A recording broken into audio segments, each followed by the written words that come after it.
hello, everybody. Hi. Hi. Can you hear me? Is my green screen making me have skeleton face today? Hopefully not. I've decided we need an emote. We need a new emote that's like a skull. Like, there might even be a Twitch. Hang on, I gotta close the door. Sounded like I was angry. I'm not. I'm in a great mood so far. Yeah, we should have like a skull emote or some kind of like danger, like caution kind of thing for any time that you all see something that I don't see, appearance-wise. Because, you know, lipstick on my teeth, come on, please, don't let me do that for any length of time. And, you know, I look at the chat, unless I'm really on a tear, you know, on something that I just have to get out. You know, that's why I'm here with you, right? I want to know what you're saying.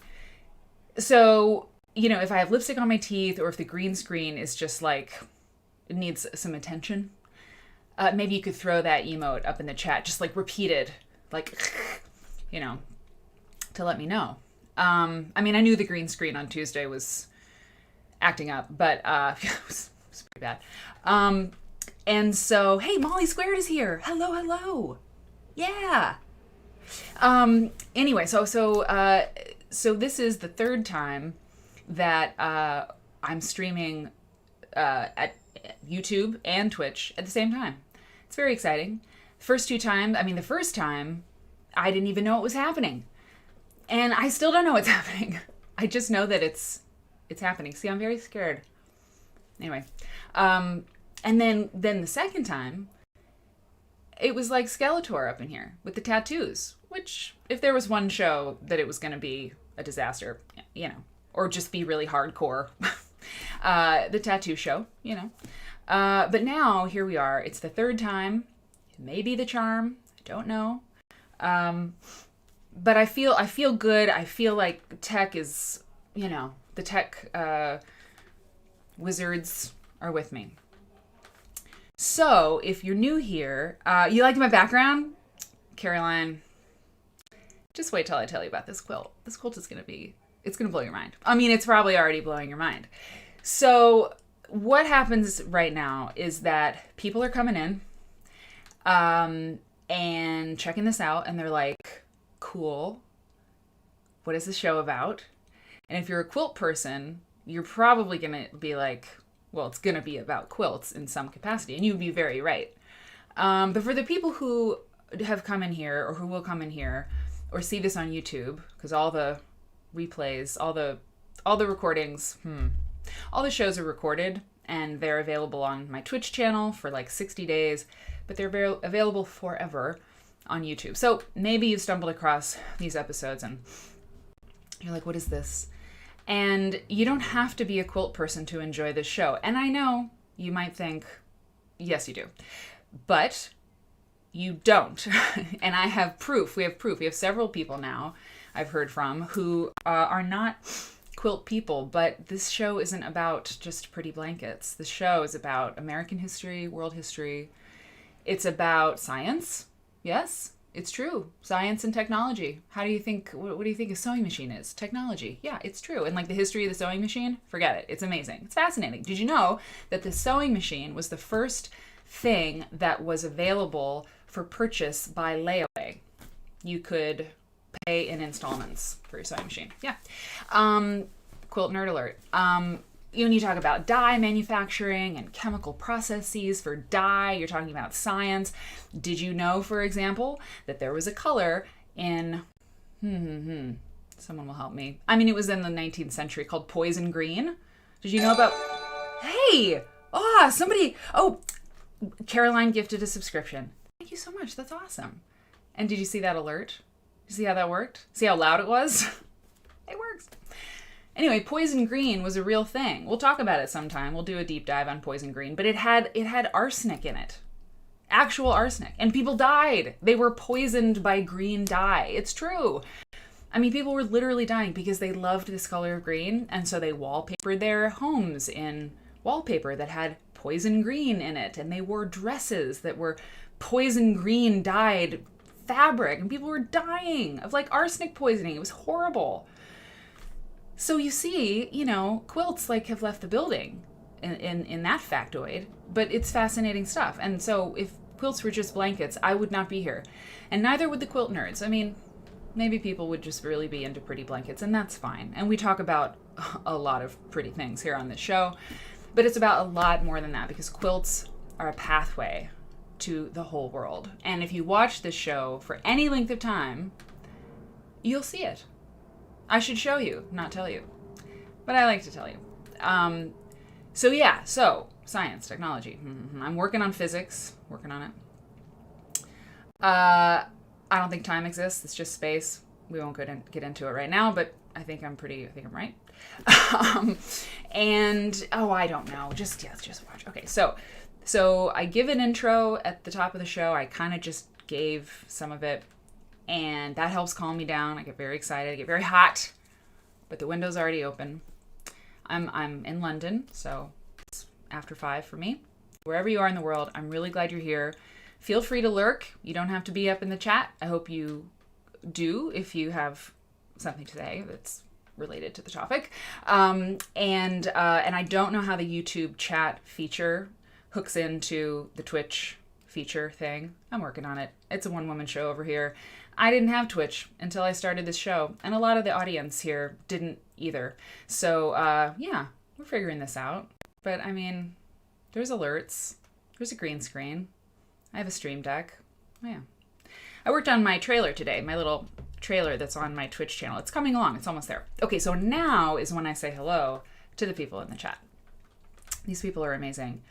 This is also to be apparent if you stick around. And I know you will. Yeah. Quilting Nancy is here. Nancy, thank you for being here. Like you're a stan, And I see you, and I love it, and I'm really grateful. Carol Hempel, forget it. We're not even going to talk about Carol Hempel. I mean, Myra, same. I mean, all of you. White Timber Cottage is Caroline. I happen to know. Molly Squared, I'm so glad you're here. Molly Squared is our resident librarian. She's an actual librarian. So, Sue is here. Hello, Sue. I'm so glad to see you, Caroline. That's awesome. Pam Priest is here. Faith 1948. Faith 1948. I don't want to I'm not trolling you here at all. This is a compliment, but I want to say that I think you were the person who brought up what's the connection between drugs and quilts? I'm not saying anything about you except that you're amazing for actually asking that question, because I never have. There's a reason why you asked it. It was relevant to what we were talking about. I forget what it was because we talk about everything here, but you've really got me thinking. Well, then we started talking about LSD, and I almost told a story I shouldn't tell on the internet, But I love that you asked that question. And so I've been thinking about psychedelic quilts or just quilts in the 60s. I mean, some of those polyester quilts were pretty trippy. How many quilters smoke weed, or do whatever. I'm just saying there's something to be found there, and we're going to find it together. I hope it's okay that I shared that story. Okay. Caitlin, hello. Excellent. You were sick? Caroline, you were sick? Not cool. I'm glad you're back. Marianne, I got your email. Roger that. Thank you very much. Oh, that's nice. Marianne says, quick update from the Peanut Gallery. Mary's talk to the Quilters Guild was fantastic. Everyone who joined the talk stayed on till the last minute, kind of like us. Oh, it's true. On Tuesday, I had a talk for the Quilt Guild of the British Isles. That's why the show was so short. Usually we go 2 hours or more. But I had to run with my skeleton green screen. And I was extremely nervous about it, but it did go fine. It's hard, though, because when you're giving a lecture, I mean, this is similar. I'm talking to the void, I'm looking at the camera, but you're here and I can see you. When you're giving a lecture over Zoom, dead silence. You can't read the room. You don't know if it's working. You just don't know. But it seems that it did work. And and one other thing, I don't know why I'm rushing. We have all the time in the world. And if you can't stay to the end, it's totally cool. I just want to be here. I want to be here. Okay. So, yeah, I ran to the bathroom. I was really trying to get things together for the show and then for the talk, because I did the show and then I went immediately into performance mode, right, to give my lecture, which was very fancy, lots of slides and all that stuff.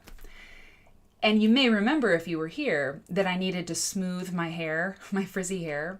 So I like dumped this oil, this expensive hair oil, like into my, palm. And I was like, okay. And I made a grease ball of myself. And so it was awful. So for the guild lecture, I pulled it into a very tight ponytail. And then I put on a black turtleneck. So I was like, very like Dita. That's correct. But it did. I'm very glad it went well for the guild. It was a pleasure to do that. Hey, it's the first time chat. Larraday Quilting Shop, Germany. Wait a minute. Larraday. Okay. Welcome. You are at least our third German? I don't know. It doesn't matter what you are. You could be from anywhere, and we're really glad you're here. And so glad that you're in the chat. We have great contributions from basically everyone. The only people who don't contribute greatly are the occasional, those things that live under a bridge. But they don't come around too often. Okay, you're good. Hey, Faith got her copy of the Quilters. Yep, Women in Domestic Art. Took you back to the 70s. This is what I'm saying, Faith. This is what I'm saying. Let's see. The guild talk was last night, Carolyn. I think that's what you're asking about.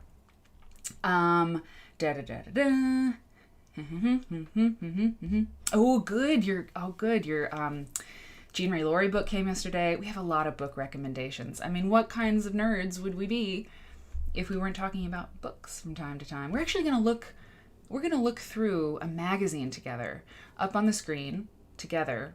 I have so much good stuff for you tonight. I have like too much. I mean, there's always so much, right? But tonight, I kind of want to pack in 3 different things, okay? 3 different things. Once I get done saying hello, I'll get into a little bit of that. The quilt folk. Interesting. You need to get your issue, okay? How do you get a diamond or crown next to your name? I don't know. I think you, well, I don't know. Someone else might be able to tell you. It might be someone else who can tell you. It may be a subscriber thing. No, star? Oh gosh, yeah. Okay, good. People, hey, M. Sue John. Did I miss anyone? Okay, no. Oh, SJ, hello. Hi. I think this is my favorite green screen too. That quilt from the Jewish Museum, Chef's Kiss, was great. But this is pretty good. M. Sue John, Faith, Dee Marie. Hello, Dee Marie. A blindfold. I missed something, but I love it. Carol Hemp. Okay, Molly. Okay, Molly Squared. I'm so glad to see you. Holmes. My Holmes is here. Caroline gifted that sub. That's so cool. Pretty blankets. Carol Hempel gifted a sub to Itricot. It sounds like a dish that you cook some French thing in, I'm sure there's a reason why it's cocotte or something like that. It sounds like French. I always think of, I don't know, cassoulet or something like that when I see your name, which is a good thing. Nos de quilts. Where is Word and Bird Nerd? We need our person here. Word and Bird Nerd. Okay.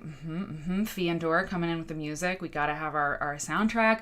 Elaine. Hello, Elaine. Okay. And I think I've got everybody. Holmes, Caitlin. Yvonne. Hey, Yvonne. So glad you're here. So glad. And I mean, hey, Padma.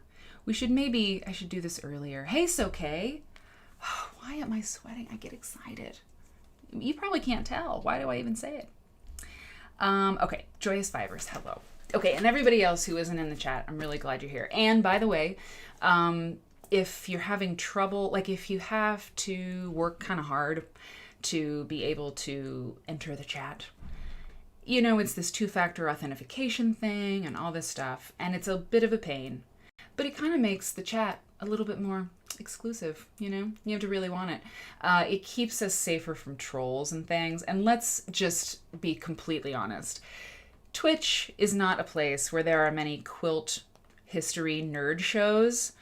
And I'm sure all of the little boys and girls, whatever, on Twitch are delightful. But in some ways, you know, if something happens someday, and I'm not trying to tempt fate, I do not want to speak it into being, but it has been where, you know, channels can get like dogpiled, you know, like a bunch of people like enter the chat and start causing trouble.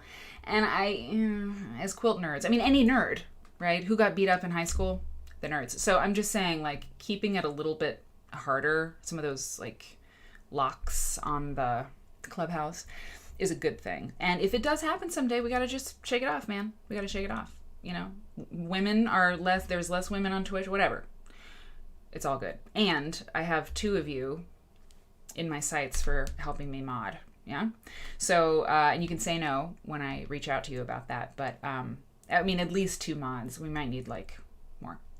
Anyway, the other thing I wanted to say about the show before we get into it is that, oh yeah, the Discord. We have a Discord. I'm going to share it right now. I'm going to share the link right now. That's the other thing. Okay. There's one item of business, and it's very important. You know how great it would be? I mean, I think you'll agree that it would be great for our Discord server to have the URL discord.com/quiltnerd, right? That'd be great. But to do that, I have to have boosts. Like, you have to be boosted. And I don't know that being boosted costs anything. I mean, I boosted the thing and it cost me something, but I think if enough people, like, I don't know, thumbs up the channel or something. Look, my like, I am really good at content. I mean, I'm really good at it. I am. I've been doing it forever. The nitty-gritty tech stuff, some people are really good at that. I'm not good at both.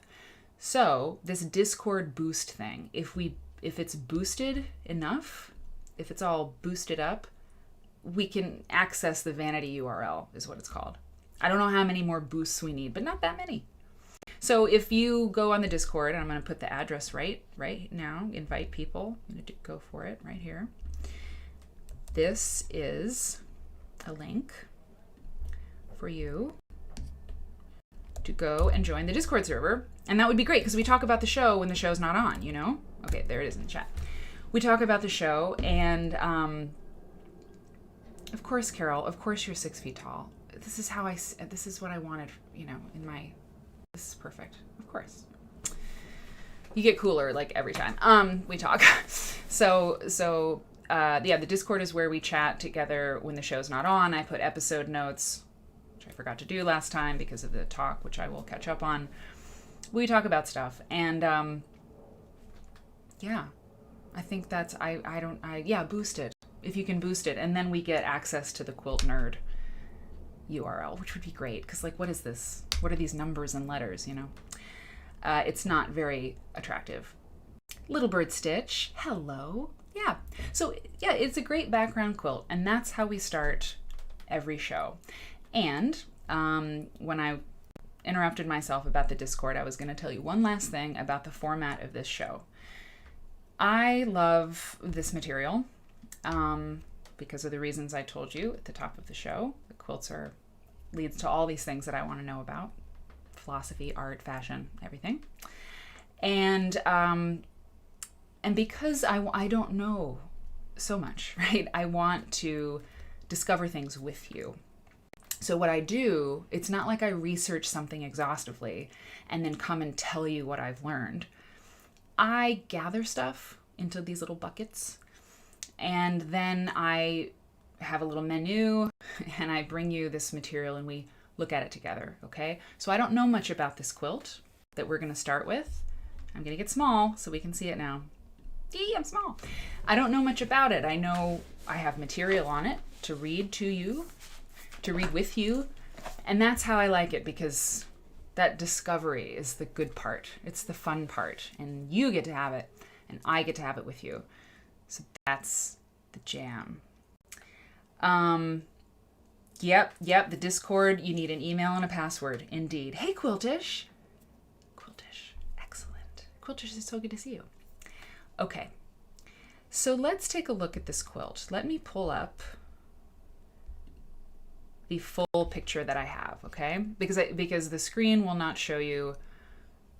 Oh, I have so much good stuff tonight. Okay. So that's the full quilt. That's obviously a flat shot of the quilt. You can see the little photo tools down below. It's amazing. It's amazing. Let's just go in on this thing. Oh. So let me pull up what I have on this. Oh, I gotta close the Discord. Otherwise it'll just beep and beep as everyone joins the Discord. Okay. Yeah. Amazing. So let me pull up what I have here. Like I said. Okay. And here. Okay. Here we go. Let me zoom out once more just so we get the... This quilt belongs to the American Folk Art Museum. Okay.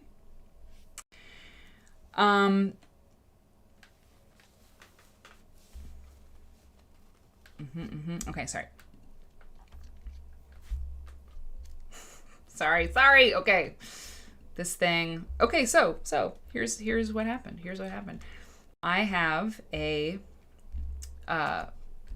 piece of information from the Folk Art Museum, and it is incomplete. So that's fine. So now I'm going to pull up this other thing, and you can just gaze at the quilt until I find the thing. Remember how I told you it's just all discovery? And we learned together? Oh, yeah. Well, that's true. Okay. Well, the Folk Art Museum is in New York City. And apparently this quilt... Okay, so this article is from The Telegraph from 2016. And it's from an exhibit called Self-Taught Genius, Treasures from the American Folk Art Museum. Okay. So we know that this quilt was made by this person, Carl Clewicki, of Corning, New York. So a dude. This is a quilt made by a dude. He was born in 1835 and he died in 1913. And this quilt is made of silk, fail. How do you say that? Faille? Fall? I've never known how to say that. And I don't even really know what it is. I've read it a million times, but what does it even mean? Taffeta is in this quilt, and satin. And it is 72 and a half by 60 inches. So I think it looks bigger somehow than it is. I mean, it looks to me sort of massive, but what makes it all the more fascinating is that it isn't that big. I mean, this is a throw size. To me, a throw size quilt is 60 by 80. So 72 and a half by 60, that's throw size to me. So this, sorry, no. Yeah. This is, I got to get back to the chat to see what you all are saying about this. Yeah, so it makes it all the more amazing that this quilt is smaller, because look at these pieces. Let's get back into the zoom. I mean, look at this work. It's It's ridiculous. I mean, these strips. Okay, who knows about these strips? You know, because like you look at the cigarette label or the cigar label quilts. Obviously, we're going to look at those. I have to keep making notes about all these things that I talk about us looking at. So there's a million. Poison green. Didn't I say that? Poison green. We should talk about mauve. That's a whole thing. I think someone was like trying to cure tuberculosis or something and poured one thing and another thing, and mauve dye came from like a mistake in the laboratory. Weird. That would make sense. Mauve is problematic. Okay. What did I say? Oh, cigar ribbon quilts. I think someone suggested that on either in the tip line on the Discord or an email. But yeah, completely. Cigar ribbon quilts. Made of cigar ribbons. Indeed. Amazing. They were all the rage at one point. Let's see. Pronounced file. Thanks, Amy. Pronounced file. Soft, light, woven fabric with ribbed texture, originally made of silk. Thank you, Google. You know what? Amy, welcome, by the way. And that's how I know stuff. It's with Mr. Google. I know, Yvonne, it's so detailed. I know it would be work. Yeah, it'd be work to do this. I mean, I just don't even know. Like, how is this done? How is it done? I don't know how it's done. Is it intarsia? Intarsia? Probably, right? Probably. If someone knows, please get in there. And Molly says, I want to give that quilt a gentle hug. Molly, it's poetry, and you're right. Okay, so something else about this that's very interesting. Oh, Elaine, is that Iturcote? Elaine, I think. Loves the horses and the tiny tassels below the two bottom center ribbon border. Wait, we're going down there to check it out. Oh, look at those birds. I'm dead. Hold on. Tassels. Where are the tassels? Oh. Do you mean, oh yeah, oh my God. Are you for real? Look at that. This is what you mean, isn't it? Whoops, sorry. These guys, these little guys. Ugh, the detail. I can't believe this. I can't believe it. And look at this. Did you see these arrows? I mean, come on now. It's just fabulous. I mean, it's fabulous in a bunch of different ways, you know? It's fabulous technically. You know, it's fabulous technically. I mean, it's very well done. The birds look like birds. The arrows look like arrows. You know, the hexagons are hexagons and they are striped and it makes sense. And this bunting, you know, so the technical skill is there. It's executed well, right? But it's also like the engineering of it, you know, like the cutting, you know, he cut the pieces and look at these curves. I mean, Carl, are you okay? Are you okay? But that's amazing. And then, of course, there's the design element. I mean, this is nuts. Look at this bird. This bird on this pedestal. I want to know more about Carl, but I don't have much more about him because I actually did think that this, hey, new Elizabeth, I'm so glad you're here. The curved lines. Okay, so the write down is asking, are all the curved lines in the dark fabric quilted or pieced or what? I don't think it's quilted. I think it's all strips. But the question is, for the quilters in the house, most of us are, I mean, how do you do that? And listen, just so you know, people out there, the Quilt Nerds, we're legit. I mean, between all of us who are quilters, you don't have to be a quilter to watch this show. But we've made a few quilts in our time, okay? Most of us have a quilt or two or four going. So when we're like, how did he do that? It's not because we don't, you know, we've been around the quilt block. I'm sorry. That was pretty good. We've been around the quilt block a few times. So I don't know, maybe 3 people have said, I know how it's done, and I'm just ignoring this chat right now. Hey, Robin's Nest. Robin's Nest, you're right on time. Intarsia. Okay, D. Marie. SJ. It's not my favorite quilt ever because I can tell what the animals are. You know, I love a quilt with animals that are completely blobby. I love a less skilled quilt maker. It's true. You know me so well. French flags.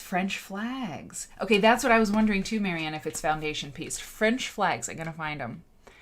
French flag. Okay, you mean under the bird? Like that? Like, oh God, what does the French flag look like? I think I know. Oh yeah, here. Yes, of course. Totally, those are French flags. 1,000%. Oh, how modern does this look over here? Look at this. You see?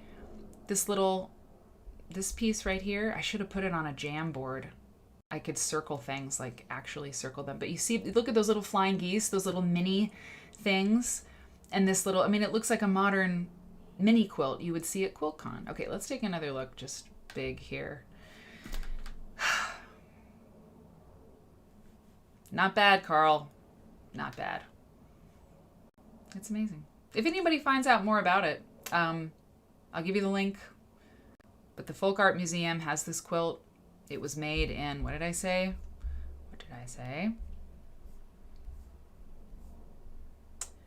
1907.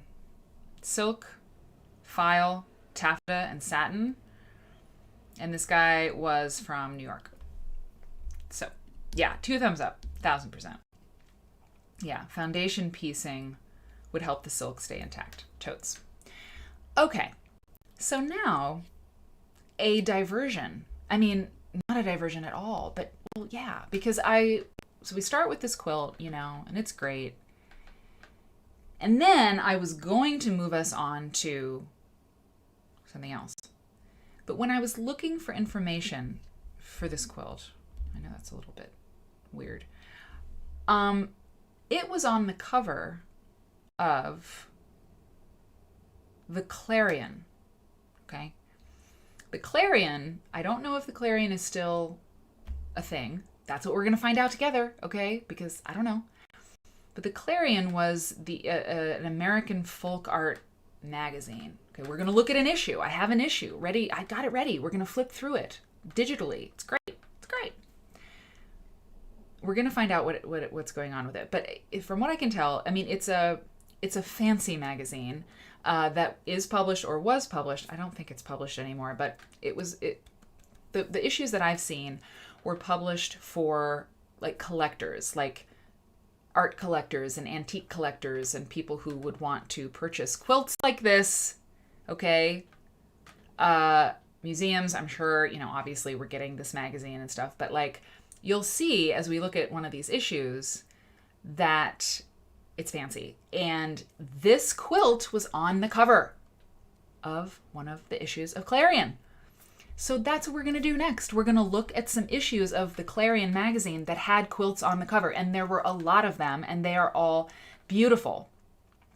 So we're going to look at those because I want to.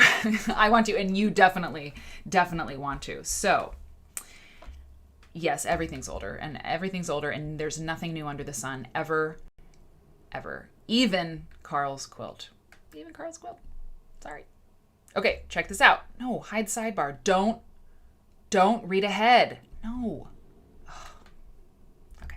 I'm just meshing with you. Okay. Oh, look at that. So the color is obviously not as good as we just saw. We won't fault them for that. This is an issue of the Clarion, and I have seen an actual issue of this magazine, and it's kind of oversized. I mean, it's like, it's beautiful, it's not perfect bound. It's like staple, but like really well, I mean, it's a lovely magazine. It's got a glossy cover. Yeah. And it's sort of bigger. It's very satisfying to hold an issue of this. I don't know how many pages it was, but you can see, okay, so I didn't know for sure, but it's the Museum of American Folk Art. That's who made the magazine. That's interesting. Okay. This is spring 1992, volume 17, number 1. Now, the American Folk Art Museum, that's another thing we got to look at, because I remember my mom saying that they like lost all their funding or something some years ago, and like they were struggling, or they lost their space in New York City. I have no idea. American Folk Museum. I really want to know more about it. But here's Carl's quilt on the cover of Clarion. Look at this. I told you they were good. So this is from spring 1990. And one of the reasons I think... Oh, wait, hold on. Okay, I gotta read that from Padma. SJ says, she's kind of oversized and beautiful myself. I love that. SJ is very funny. Gotta watch out. Padma has something to say about intarsia from the V&A, the V&A Museum here in London. This technique... This technique, well, we might as well bring that down while we're talking about this. Also known as cloth intarsia, mosaic needlework, interesting, inlaid patchwork. That makes sense to me because of the technique that I know a little bit about it. Inlaid helps me a lot. Inlay patchwork and stitched inlay involves cutting motifs out of wool cloth, or in silk, right, in this case, and stitching them directly to each other with no seam allowance and no backing fabric. Got it. And that's the kind of that's the technique used in all those soldier quilts, those amazing wool soldier quilts. We haven't ever like actually looked at those either. It's a long list. Intarsia. I mean, I mentioned it because Alexander McQueen used that motif in some of the clothes last year on the runway, but we haven't looked at wool intarsia. And I know Dee Marie told me how to say that when we did that show, intarsia or intarsa. I'll figure it out. Thanks, Padma. Yeah, Padma, bring in the info. Love it. Okay. Yeah. Oh, you know what? Honestly, so part of what this show can do, this show could inspire you. Are you a quilt maker? Are you not a quilt maker? We have other people who aren't quilt makers who are like, oh, I think I want to like make a quilt, or I want to include like patchwork elements or something in what I do. It's true. You can go back and watch the replays. I'm not making this up. It happens all the time. At least it's happened a few times. But for the quilt people or whoever, intarsia. Make an intarsia thing. When's the last time you saw anybody bring an intarsia to a quilt show? I don't know. I haven't been to all the quilt shows. I don't get to most of them. Certainly not during this pandemic that we're in still. But I mean, maybe believe me, I miss lots of things. I can only be so many places. If there's intarsia out there, tell me who's making it. Actually, we could just Google that, you know? Maybe we haven't just Googled something together completely out of the blue, you know, in a while. Maybe we should. Contemporary intarsia. We might have to do it. Yeah, I mean, and the write down, that's what made me think of it, is you said, wow, I want to see/learn that. I mean, why not? I mean, amazing. Okay. MoMA took their space. Okay, yeah. Okay, so we got to get back to this. So America's Folk Art Magazine and Joyous Fibers says, I think MoMA, hey, Michelle Van Scrappy, MoMA has their space now. Yep. In 98. Okay, so intarsia. I think it's intarsia too. Blobfish, what's up? What's up? I'm so glad you're here. I'm always glad you're here. Okay, so the Clarion, spring 1990. Look at this. This is a quilt. I've seen this before. It's obviously findable. It's amazing.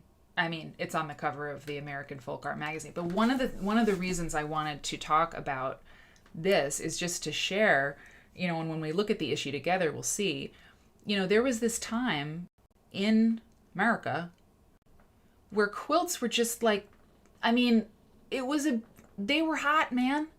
They were hot. And by that, I mean like the dealers and the buyers and you have people like Shelley Ziegart, Laura Fisher, who just passed away. Laura Fisher? Yeah.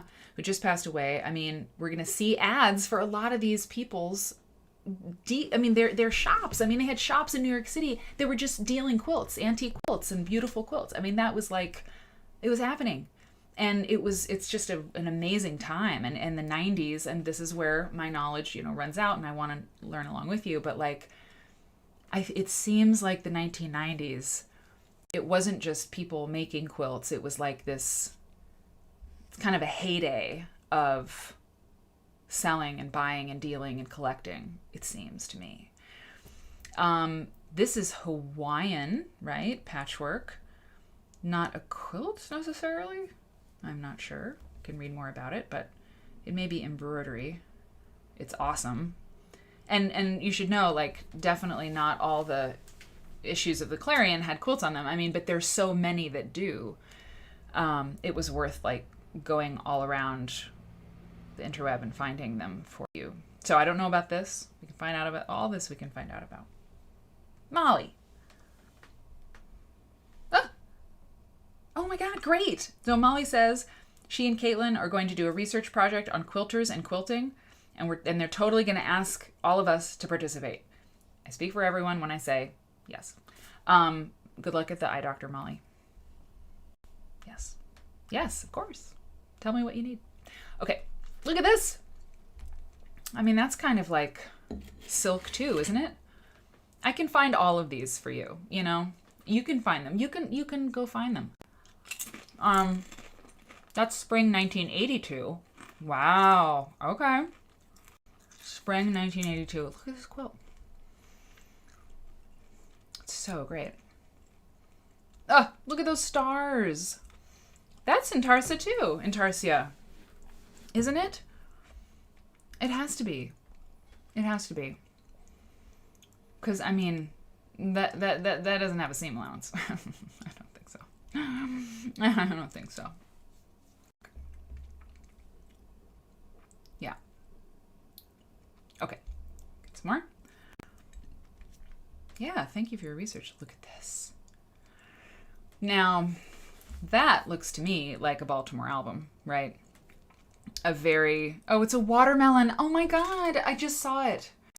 It's a watermelon. Oh, Lord. Oh, it's so great. Ugh. Gah. It must be a Baltimore album, right? A super, super close-up of a Baltimore album. Look at these birds. They're going to go eat the watermelon. I'm coming with. 1984. Isn't it beautiful? I mean, you know, design-wise, oh my God, I love the way the Clarion looks with this masthead sort of, I mean, a box. Like, who does that, right? Who does that for a magazine? With a magazine? That's crazy. And it looks so good. It's so classy and beautiful. I don't know. It always works. If I ever have a magazine, maybe I'll do that. I've had a couple magazines. I mean, in my way, right? I'm good. So that's just, look at these wonderful little grapes, and it's just great. Hummingbirds, they're hummingbirds. They want that sweet nectar. Totally. The seeds, I know. I mean, how did that, I mean, that's fabric, right? Because that's worn. Which is funny because they look more like watermelon seeds, worn like that. But I mean, that's crazy. That's crazy if they're fabric. I don't understand. Oh, sorry. Okay, let's see what else we got. There's more. There's a lot more. This one's interesting. So this one I've looked at a fair amount because you see down there at the bottom, the Great American Quilt Festival, special souvenir issue. That's a big deal. We're going to talk all about that. The Great American Quilt Festival, spring, summer 1986, was a very big deal. We talked about it a little bit.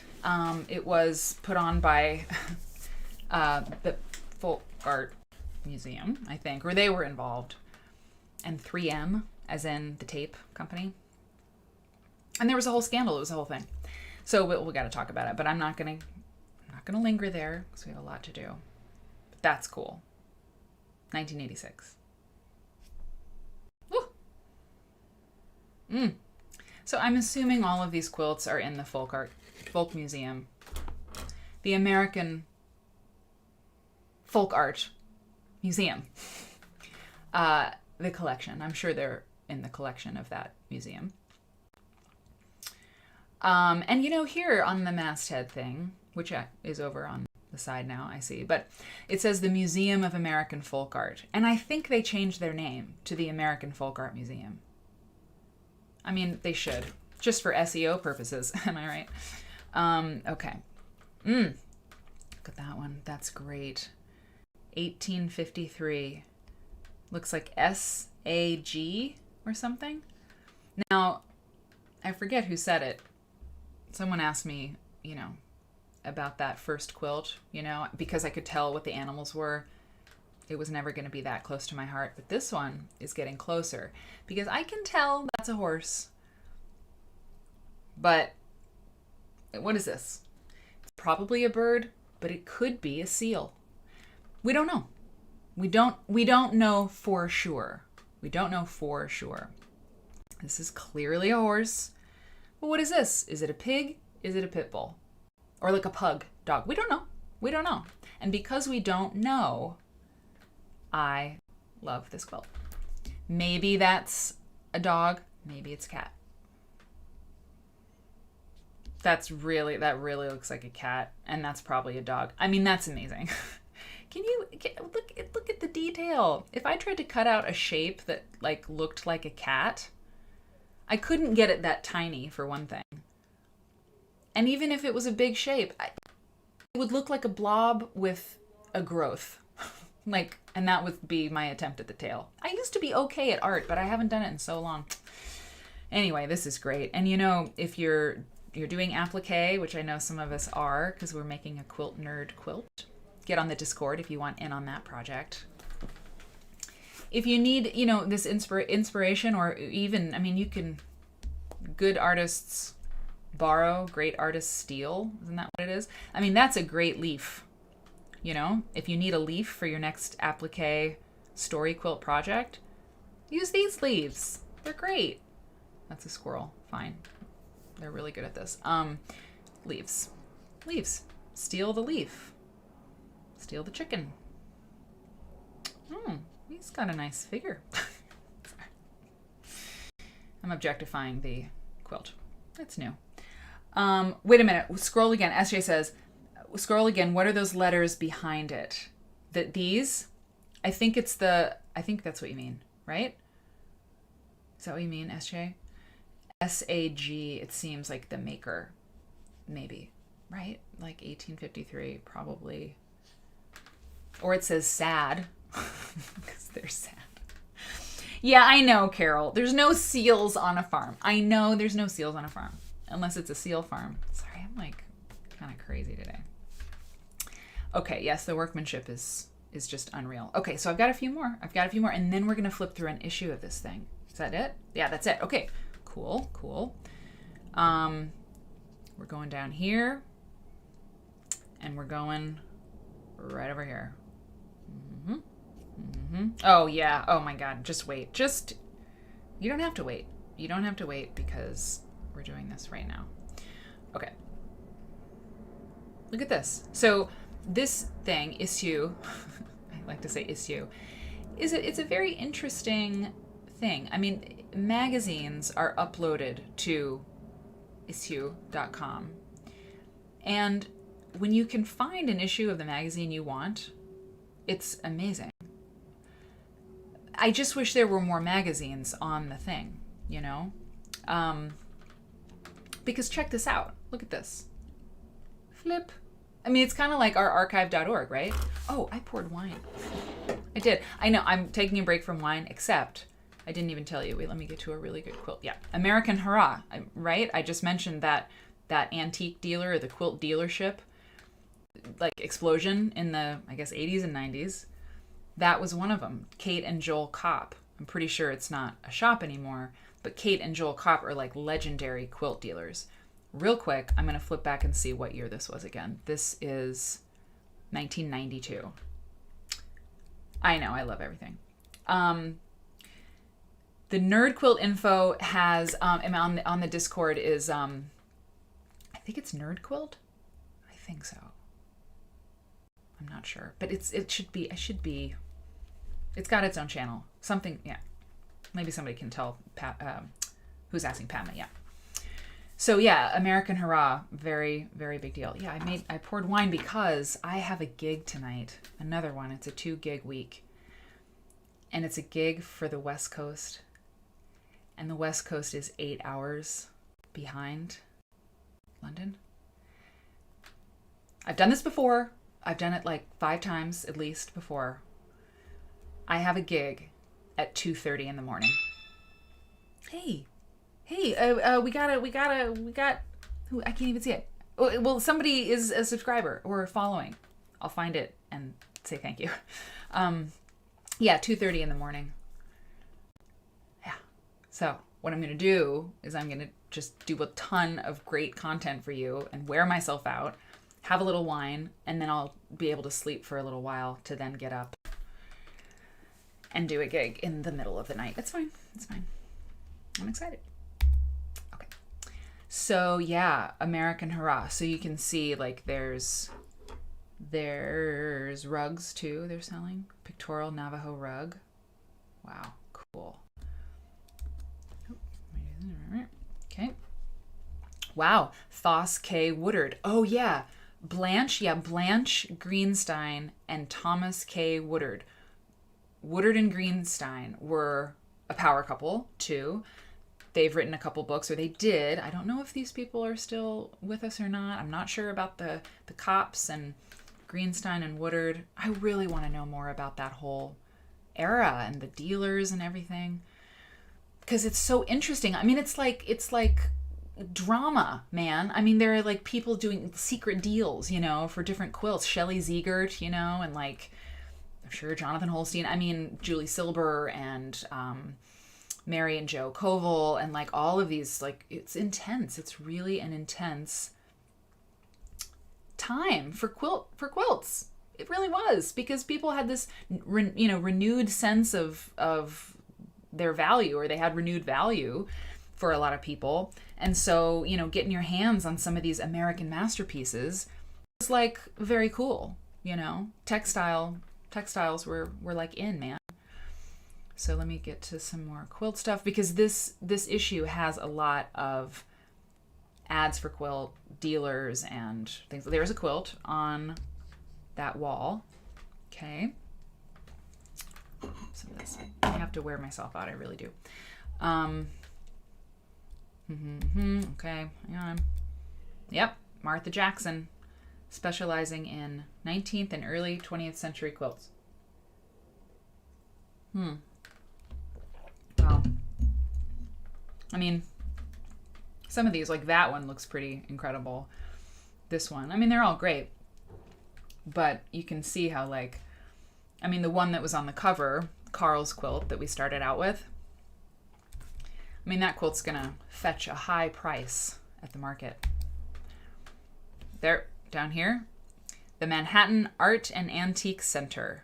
See little quilts in a bigger space. Visit my newly expanded shop. Who is that? New York City's largest, most exciting selection. New York City. I mean, you see what I'm saying? New York City's largest, most exciting selection of antique quilts, coverlets, hooked rugs, paisley shawls, Indian blankets, linen, vintage decorative objects, and American folk art. Amish crib quilt, unique pattern, wool. And at this time also, I believe, yes, of course, you know, the Esprit company, you know, the Esprit people who own that company, there's an Esprit quilt collection, and the great Julie Silber curated that collection and worked, I don't know how much work she does now, I don't know where the Esprit quilt collection is now, but the Esprit quilts are mostly Amish quilts, in my understanding. That would be fun. We got to talk about the Esprit collection. And they were hanging in the offices of Esprit, in the headquarters, I think in the Bay Area. I'm not sure. We will find out, right? But the Esprit collection had textiles. I would like to do, well, we looked at Quilts in Movies a couple months ago. This show's only been on for like 3.5 months, but we can say that now. Months ago, we looked at Quilts in Movies. And one of my favorite quilts in one of my favorite movies is Baby Boom. But there were a lot of quilts in movies in the 80s. I mean, I'm telling you, it was a whole thing. Okay, bye, Elaine. We love you. Thank you so much. Thank you so much for coming. I know you're not a cassoulet. You're Elaine. I'm going to remember. Okay. So yeah, I mean, it was just a really exciting time. Look at this. Quilts from cover to cover. Abstract design in American quilts. So this book...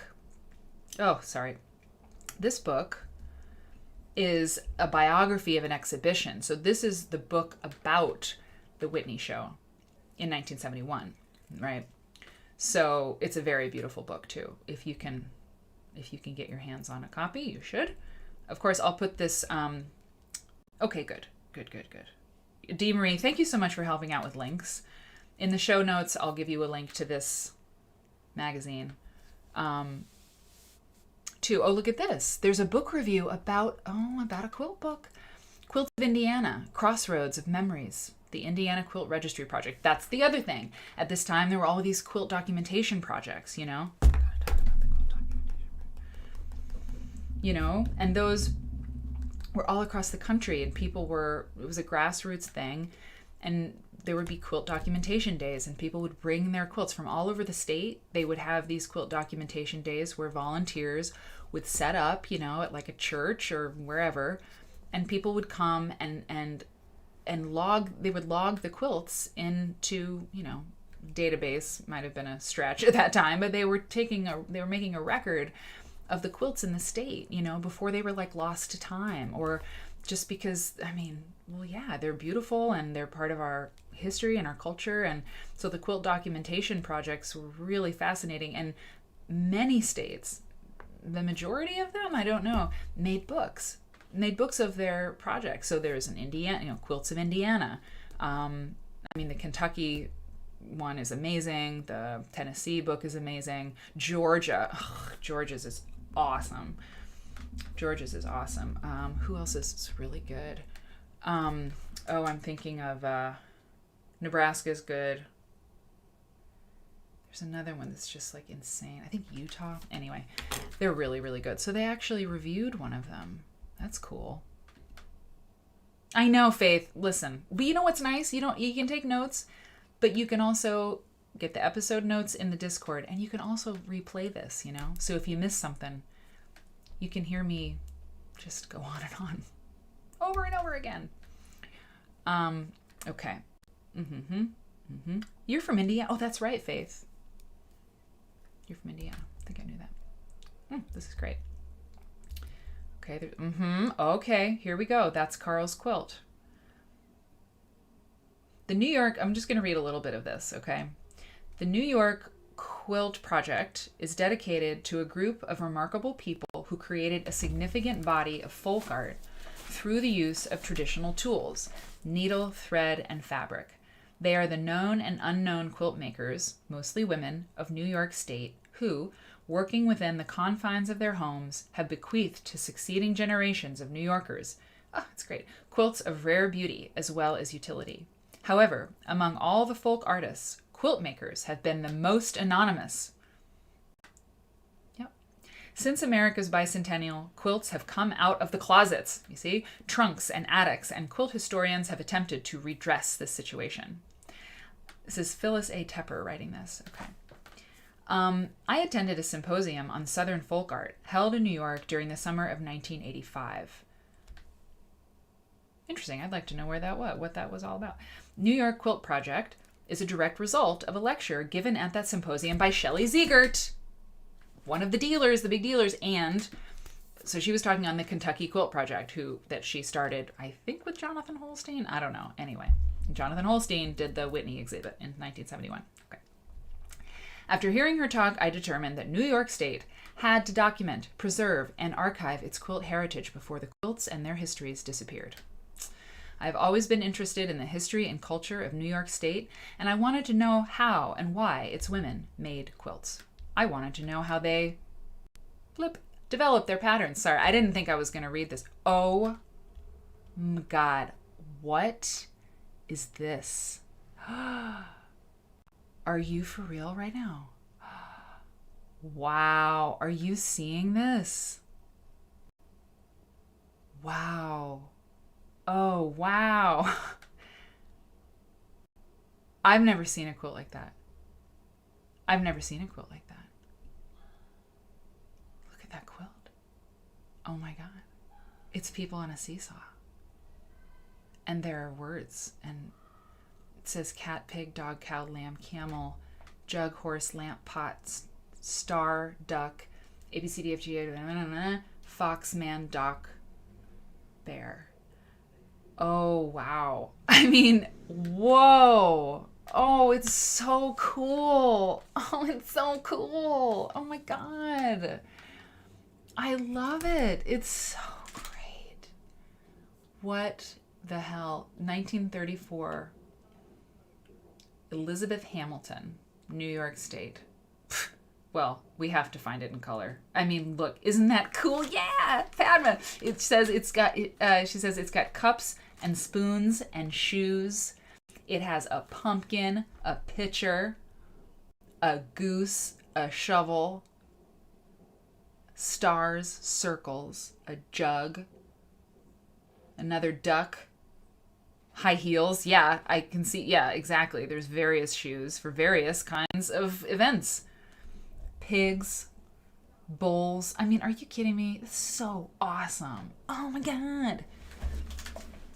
Baby. Baby. Now there's a baby quilt for you. 85 by 80. It's just the size I wanted it to be. It's huge, but not, it's like perfect. It's a perfect quilt. There's a lamp, a little bucket. I bet you there's something like kind of wink wink in there. There's an Easter egg somewhere. This is just great. Umbrella, lamps, I spy. It's picture quilt. It's a picture quilt for the alphabet, 1000%. Stream of consciousness quilt, totally. So I want to try to find a color example. I mean, we know who owned it, collection of Ruth G. Strong. I don't know, but it's just great. Whew. Oh, that was fun. Look at this, turkey in the tree. That's a turkey in the tree quilt down here.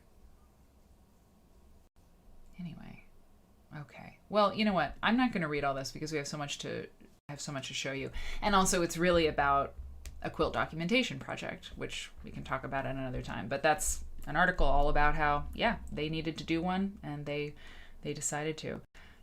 This one, I think I've seen before, or something like it. Okay, Jurgen's sketchbook, don't care. Coverlets, oh yeah, that's interesting, good to know. Yeah, so donors, fancy people, here's quilts. Irene Reichart discussing her quilt collection with members of the North Carolina tour. It's just, quilts are everywhere. I mean, they're absolutely everywhere. And this isn't like the quilt issue, you know? This is just like normal. Look, All of Us American, folk art. Betty Mintz. She took out an ad in folk art in the Clarion. She lives in Bethesda, Maryland, and she took out an ad to advertise that she is a quilt dealer, you know? It's crazy. Yeah. Okay, so that's the, look, Stella Rubin. Oh yeah, she was big. I think she's still in business. I don't know. I want to know all the things, but I don't. Look, Amish quilts. That's the last, look at that. That's the last ad before the cover, back cover. And that's a big deal because when you're flipping through a magazine, you know, it's like sometimes you like look at the back and then you know, it's good placement to have an ad there. And that's David Wheatcroft. So that's the Clarion. Thought I would show you. Okay. But wait.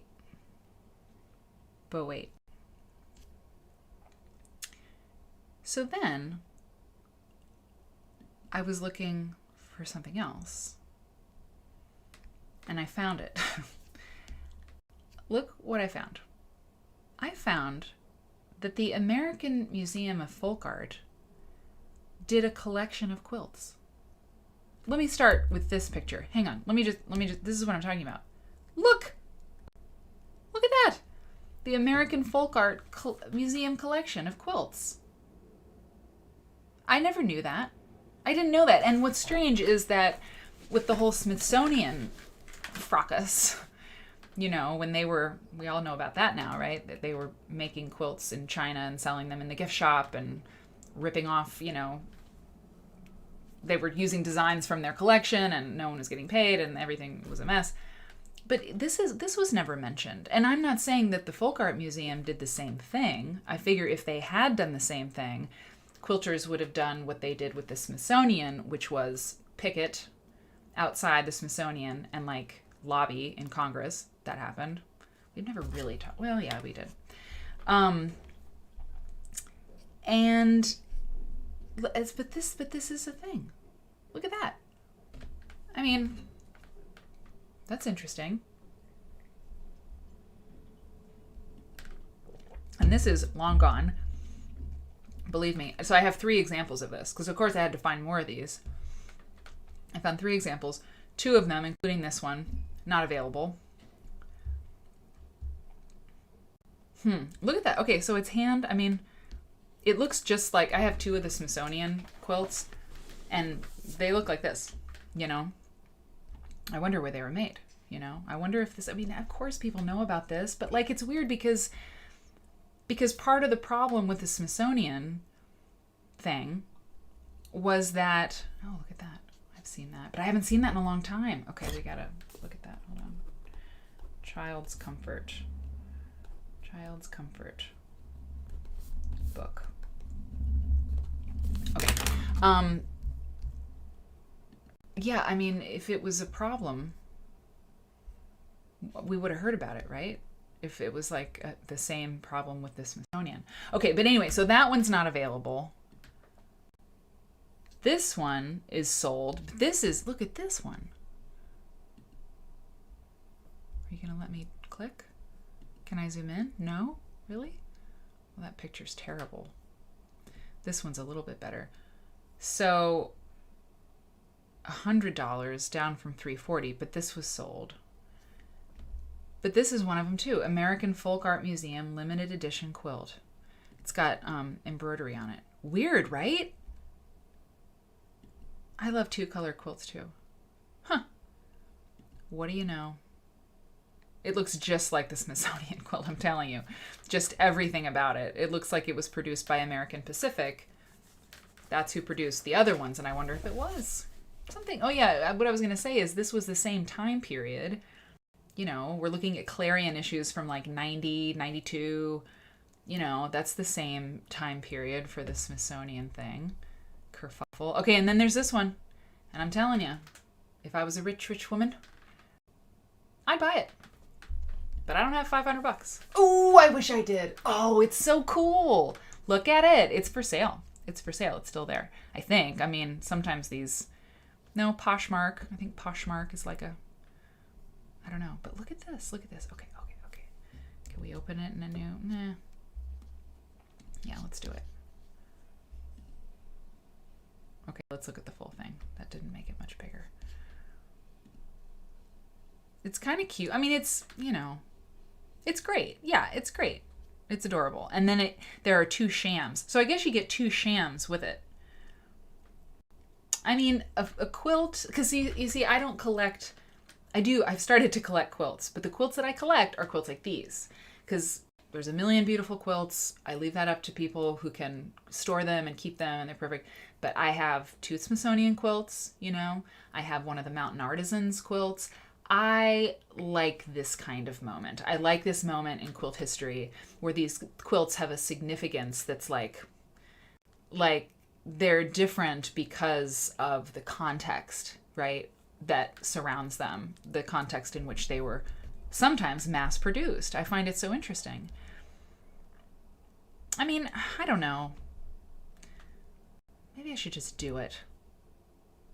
What if I just did it right now and just bought it? Hey, you couldn't see my PayPal thing. You couldn't see it. It says buy now. It does say buy now. I don't know. I should click off of this damn thing. Little Bird Stitch says, I remember that Smithsonian thing. They made repro fabrics after that to placate the quilters. That's right, the fabric thing. And you made a couple quilts with them. Do you still have them? Little Bird Stitch, if you still have them, we would love to see pictures of them on the Discord. That would be amazing. That would be amazing. I have to click out of this. Somebody else buy it, so it's gone. Okay. All right. I mean, it's in great shape, right? I mean, it's in the bag. It's in the bag. So I just thought that was really interesting. I had to show you, you know? Folk art. Who knew? Who knew? All right. So get ready for this. I'm gonna tell you this next thing, and then I'm gonna take a quick break.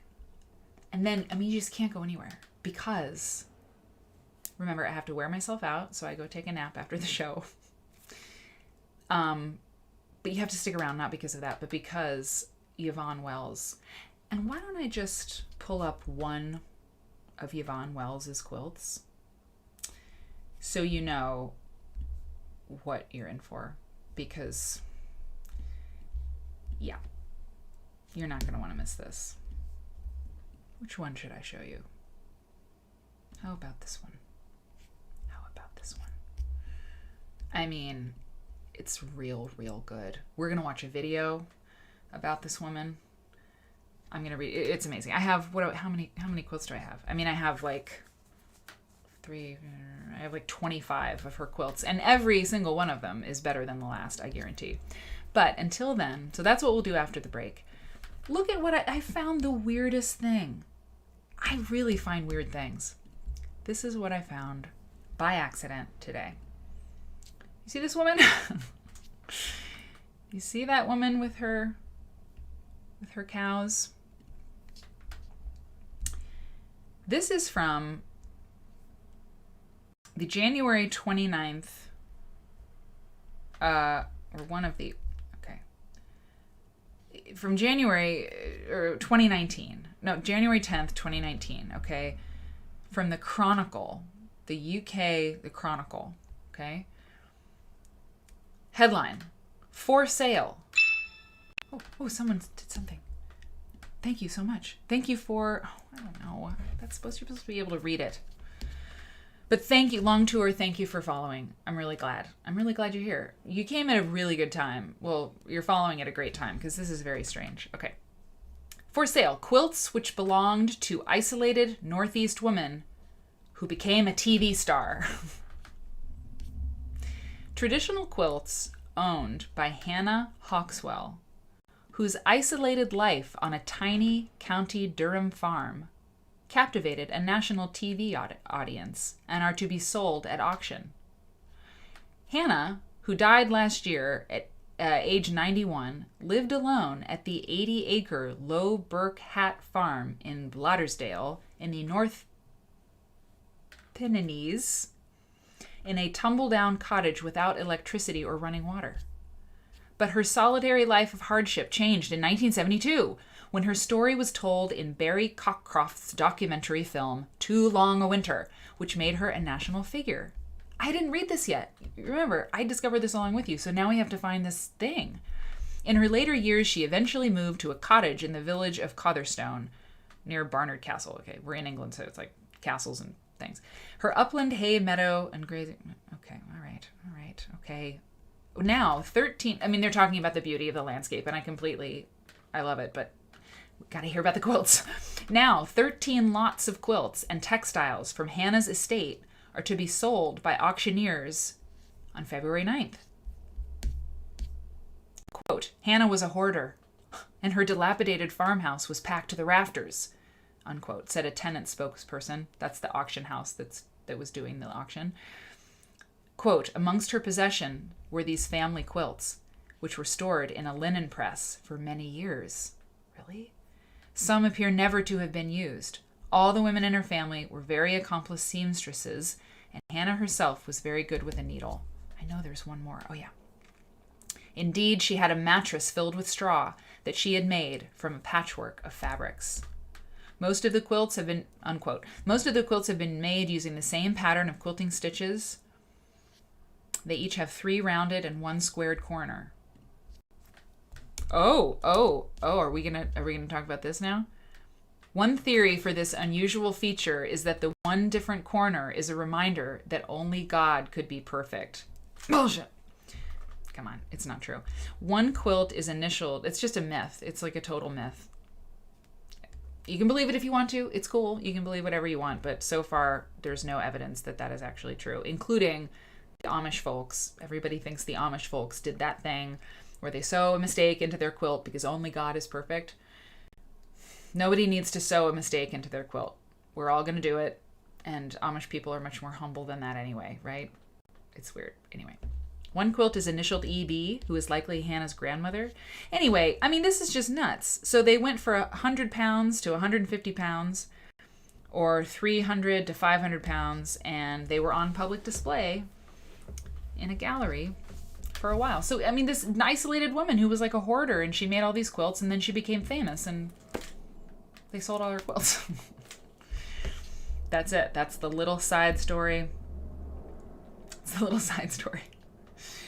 That movie's on YouTube. What was it called? I'll get it at the break. Love it. Love it. Pennines. Thank you. Pennines. They're mountains. Okay, hills. The Bose Museum. Oh, that's great. Oh, that's great, Marianne. Thank you. The corner is for the corner of the bed that's in the corner of the room. Sorry. It's great. Hey, Annie. Annie Envy, thanks for following. I'm so glad that you're here. I hope you stick around. We're going to take a very quick break so I can do a few quick things, and then we'll be back to talk about Yvonne Wells.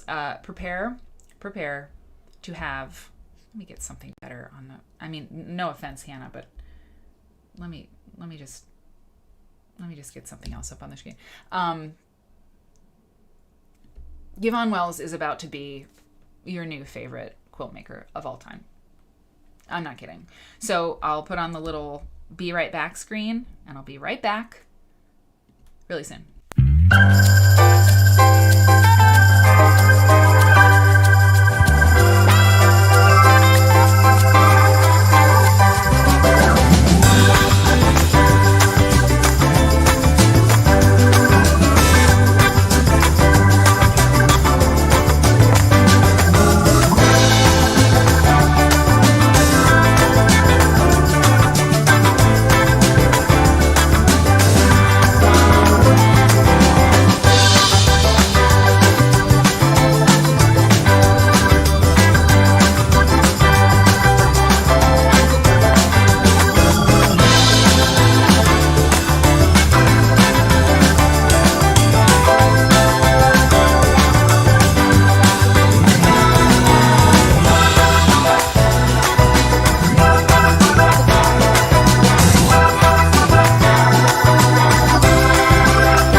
Hey, we're back. Hello.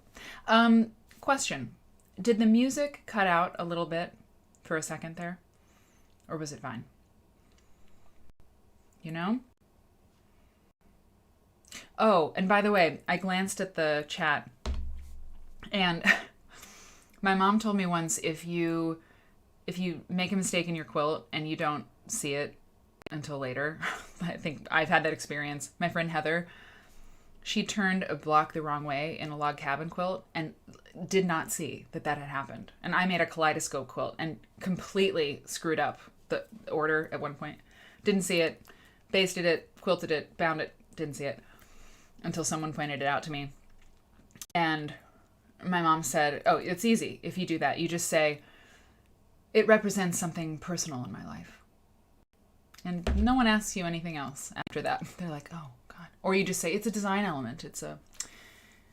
But the personal thing is great. You might, they might take you out to lunch. Caroline, you have 2 teenagers? I mean, really? Child bride?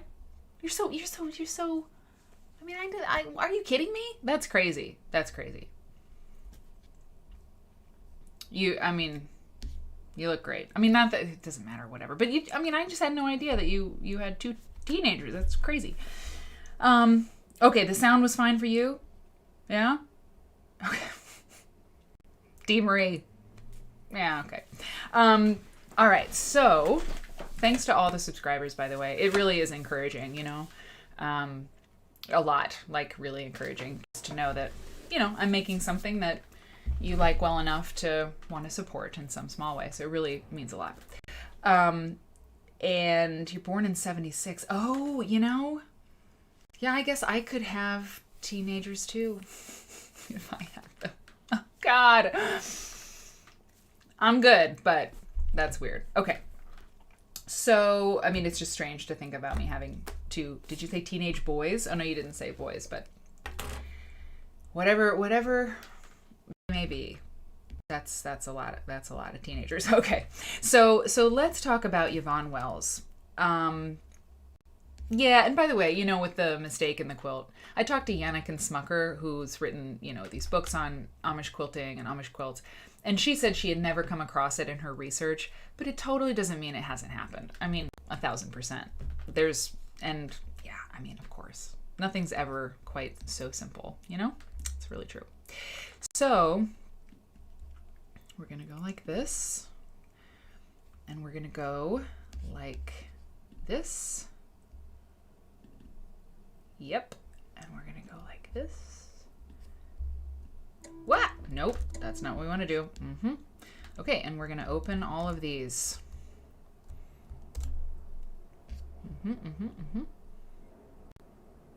All right. You ready for this? I'm ready for this. Okay. So Yvonne Wells. Hello, Yvonne. Yvonne is so lovely. And like I said, we're going to watch a short video. I have not seen it, as I have mentioned to you several times on this program. I discover along with you. And I know a little bit about Yvonne Wells, but I'm excited to learn more tonight with you. And so I've pulled up a few things, including that video. It's 7 minutes. So we'll go through I'm going to read to you some things that I have prepared, and we're going to look at these quilts as I read. Oh, I got to make that. Oh, God, I'm so sorry. I forgot. Look at Yvonne. Isn't she great? Sorry, I forgot to do that. You had a child born in 71, Faith. No, I can't even read the chat right now. Existential crisis.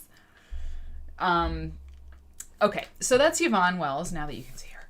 And I would very much like to have been at this market so that I could have purchased one of these quilts, because I am obsessed with her work. Let me tell you about Yvonne. Okay? Oh, and by the way, this is what I'm going to read to you from, and I just want to pop it up on the screen for just a second, because this is very cool. This Black Art Story, I found this when I was looking for like a good article about Yvonne Wells, and this looks great. Mission statement: Black art story exists to weave the truths. You know, I'm always talking about this truth thing, right? Weave the truths of the Black American experience into every American's identity in order to make our union more perfect and our society more just. I mean, yeah, that's pretty good. I mean, as far as mission statements go, approved. It's amazing. So I'll put this in the Discord, but I mean, I'm looking forward to just like poking around in this website because it looks pretty awesome. So yeah, and as you can see, so I've got 3 tabs pulled up here. Of course, the one, the only, the amazing International Quilt Museum in Lincoln, Nebraska. Did they do an exhibit of Yvonne Wells' work? They did, almost 10 years ago. That's how cool they are. So I'm going to read to you also I'm going to read this little bit here and be able to give you some context on a few specific pieces, okay?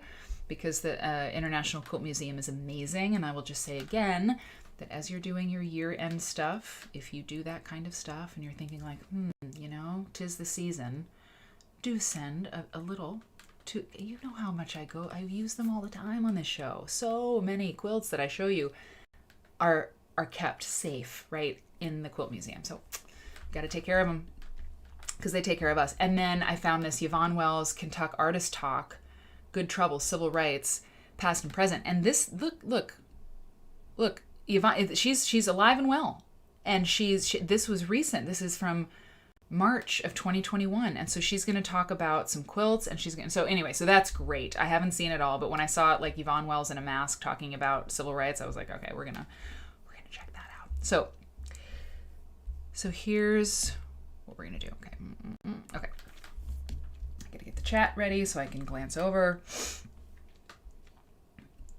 Yeah. Oh yeah. I'm on YouTube as well. Okay, great. Okay.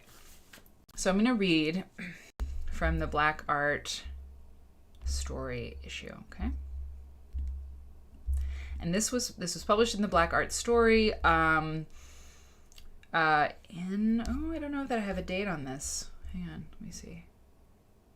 Oh, I think it's recent. Well, there's a comment left here on it in 2020. Yeah. Okay, let's do it. Yvonne Wells is an African-American folk artist and quilter from Tuscaloosa, Alabama. She was born in 1939. She is best known for her self-taught style and her story quilts, depicting scenes from the Bible and the Civil Rights Movement. This quilt is called Being in Total Control of Herself. I have years on most of the quilts that I'm going to show you because I painstakingly do that to the best of my ability, but I actually don't have a year on this one. I couldn't find it easily and had a lot of quilts to label, so I'm not sure. Okay, early life. These quilts are not in chronological order, they're just here, okay? I mean, you see, so good. Early life. Wells' mother was an elementary school teacher, and her father was a Presbyterian minister. As a child, she played sports competitively, including on a traveling softball team. Wells was one of 9 children. Sorry, this one is called Crucifixion, made in 1986. Just stop and look at the quilting, this fan quilting. But it's like freehand fan, you know? Like, she may have, you know, done some pouncing or some sketching, but it looks pretty freeform to me. Almost like McTavishing, right? We looked at that McTavishing technique on the last show. I don't know, it just looks sort of, I don't know. It doesn't look too strict, and I like that very much. Both of Yvonne Wells' parents passed away before Wells had completed her bachelor's degree at Stillman College, where she studied physical education. Her siblings also studied at Stillman. This quilt is called Do You See What I See? And it was made in 2012. I'll try to linger a little bit longer on these because they're so full of detail and amazing stuff. After college, Wells worked as a physical education instructor at Druid High School in Tuscaloosa, her alma mater. Until in 1970, she was hired to teach at Tuscaloosa High School, where she experienced firsthand the struggles of school integration in Alabama. 1970, okay? In 2009, recalling the civil rights era, she told an interviewer that, quote, "During that time, it was the most tense time that I have ever experienced between the races. You could just almost cut it," unquote. This quilt, by the way, this is at the study center. At the Quilt Museum. And they have a lot of, we should just go to their page for her. But I hadn't known until I started digging up images for you all tonight. I hadn't seen more of the traditional patchwork quilts that Yvonne Wells has made. I don't know. You get her pictorial quilts most of all. You get quilts like this, which is called First Dark, made in 1987. We'll look at it again. But I mean, this, I hadn't really seen these more traditional ones. It's just beautiful. My God. I mean, look, hot pink, and green, and orange. I mean, in the hands of a lesser talent, like Nightmare, But she's so good. All right. Wells retired from teaching in 2000. Okay. So she started teaching in 1970. She started teaching in 1970 and she retired in 2000. So she taught physical education, PE, for 30 years. Okay? The woman who made these quilts. Despite coming from a region renowned for African American quilters like Moselle Benson, we have to look at all of these people. Okay, hold on. Nora Ezel. Hold on. I've heard of some of, that one I've heard of. Despite coming from a region renowned, Alabama, right? Okay. African-American quilters like Moselle Benson, Nora Ezel, and the Quilters Cooperative in Gee's Bend, Wells did not grow up in a tradition of quilting and did not begin her craft until middle age. She made her first quilt in 1979. She was born in 1939. This genius made her first quilt at age 40 and started producing things. I can't. This is one of my favorite quilts of all time. One of my favorite quilts of all time. I'm so sorry. I don't even want to be here. Okay, good. I'm gone.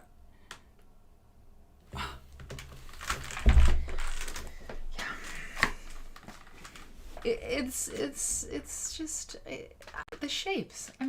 Picasso, buzz off. Or a Matisse is what I'm thinking of, What is this? This little thread, this little gesture. I'm being sort of but I mean it. Look at this quilt. It's so great. It's called Going Home. It was made in 1987.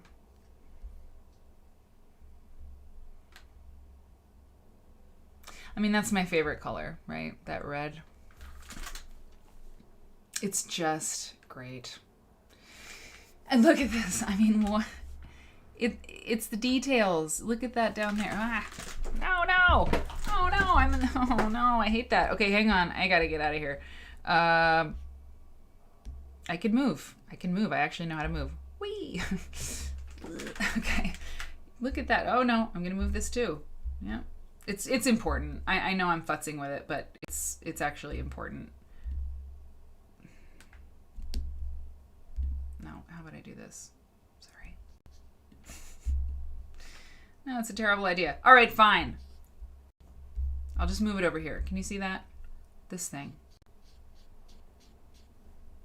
this thing. It's so good. Okay. For Yvonne, I do that. Look, I'm the disembodied head. For Yvonne, I mess with this thing while I'm live. That's what I do. Okay, I'm coming back. All right.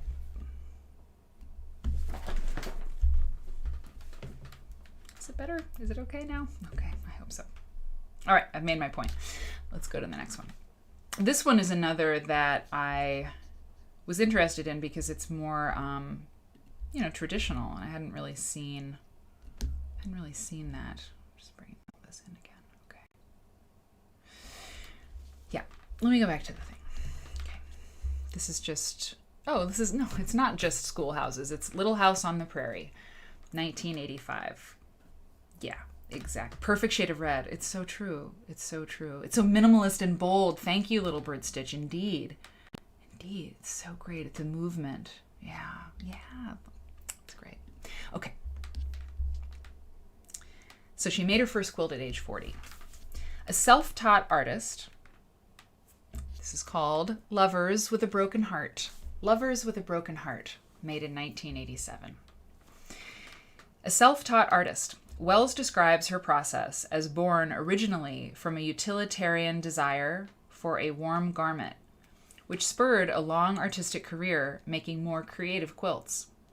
In 2010, Wells told American Studies professor Stacy Morgan, quote, "When I first got started, I was piecing. My kind of piecing. There was no pattern. It was just fabric, or curtains, or clothes, or socks, or anything that I was using at the onset," unquote. In 2011, Wells said that she had begun using a quilting frame, but that most of her work still took place sitting on the floor. Yeah, the stripe. It's just wonderful. And there's your Baptist fan again. Look how the Baptist fan, it's lost, right, in that busy printed stripe, but then appears in the birds. And I think, now you all can tell me if I'm right, I mean, this is bearding, right? The little dots are batting coming through, no? The bearding that you get when you quilt sometimes. And I think that's what that is. And it's like perfect. It's gorgeous. It looks like stars. It looks like constellations. And some of the stars are bigger or brighter than the others, no? And I mean, again, with the detail. Yeah, the crows. I mean, the way the beak comes in to the point. I mean, look, points, applique. Have you tried to applique a star yet? I mean, I could just watch a tutorial, but oh no, I can't do that. Just like tackling an applique star is really hard. And just the elegance of this. I think that's, as we look at these applique quilts, right? Like the American Folk Art, the Clarion magazine, those quilts on the cover. And remember the one at the Met, one of my other favorite quilts ever, the vine and leaves quilt. It's that with all the greenery. Anyway, it is in the details. It's like how fine a line, how fine a point can you get? And I don't mean Baltimore album quilt fine, like, oh yes, your little tulip is just perfectly like it's been cut out of a, like it's a paper doll or something. Like, I don't mean that. I mean that when you're sort of freehanding birds like this, or you're just like rocking out some leaves, like how gentle a slope can you get on a bird tail, or how exquisitely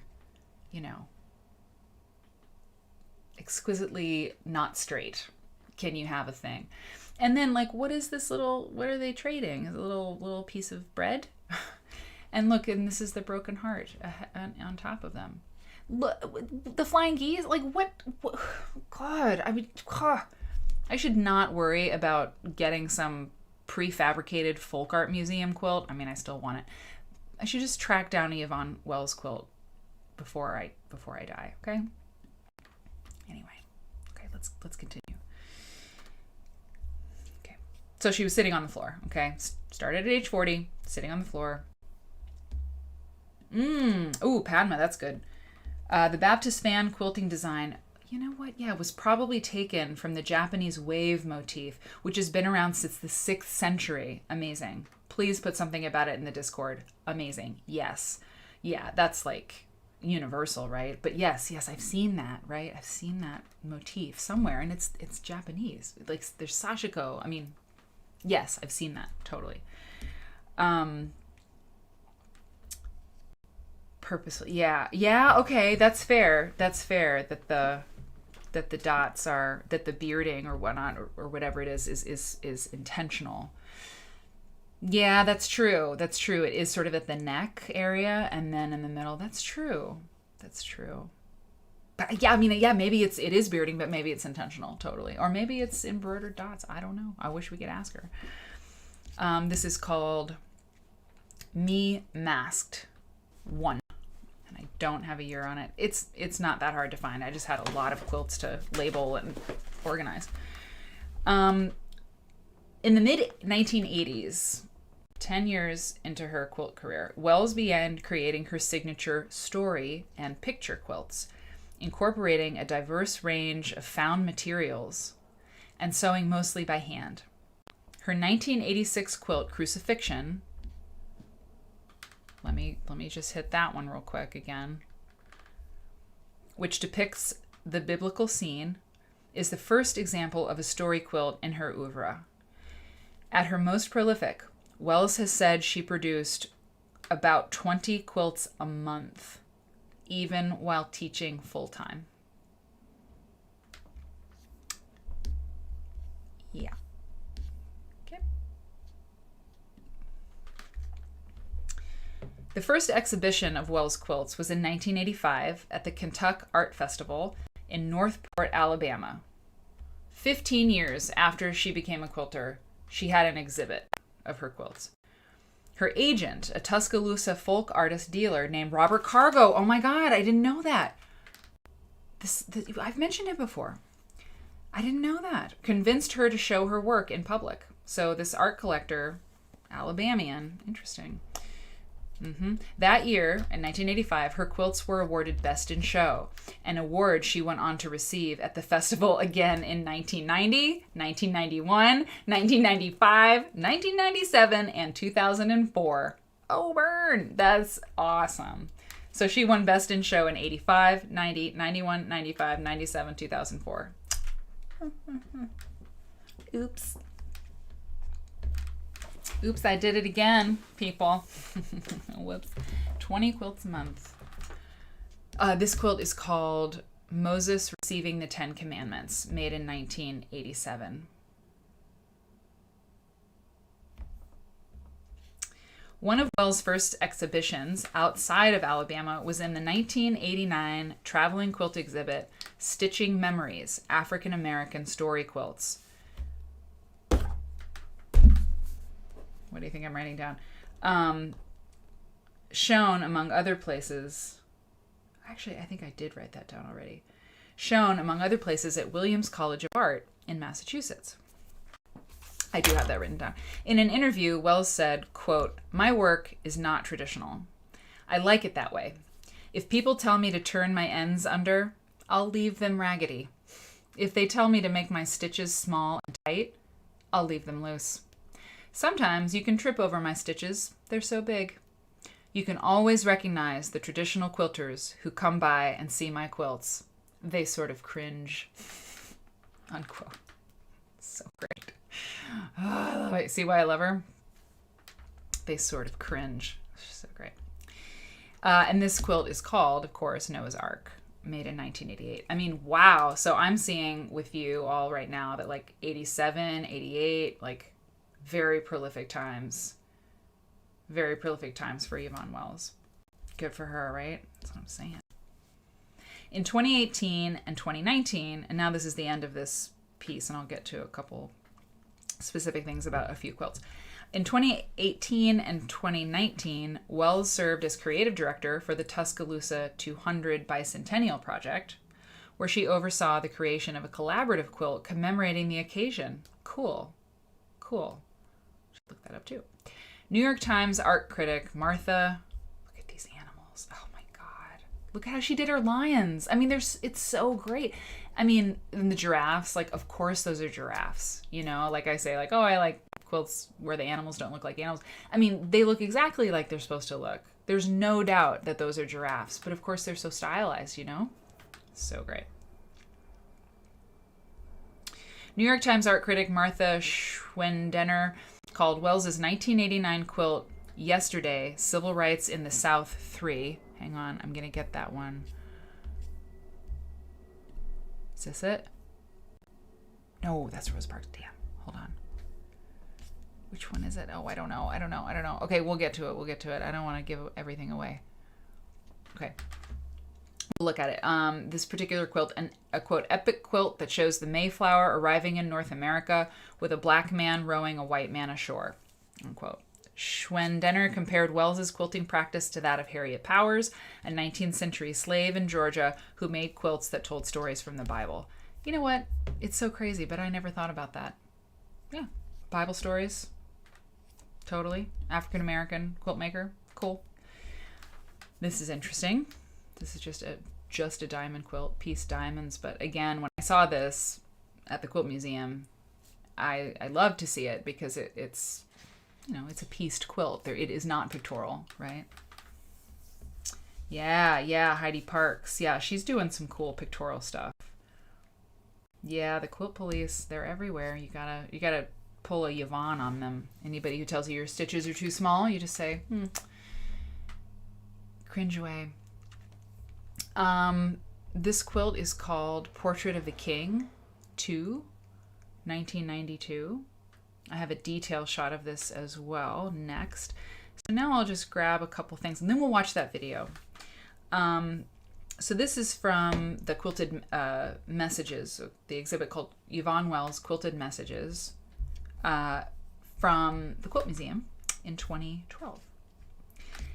And some of this will be a little bit of repeat, but oh, look at that. That's like the clan down there, right? Right?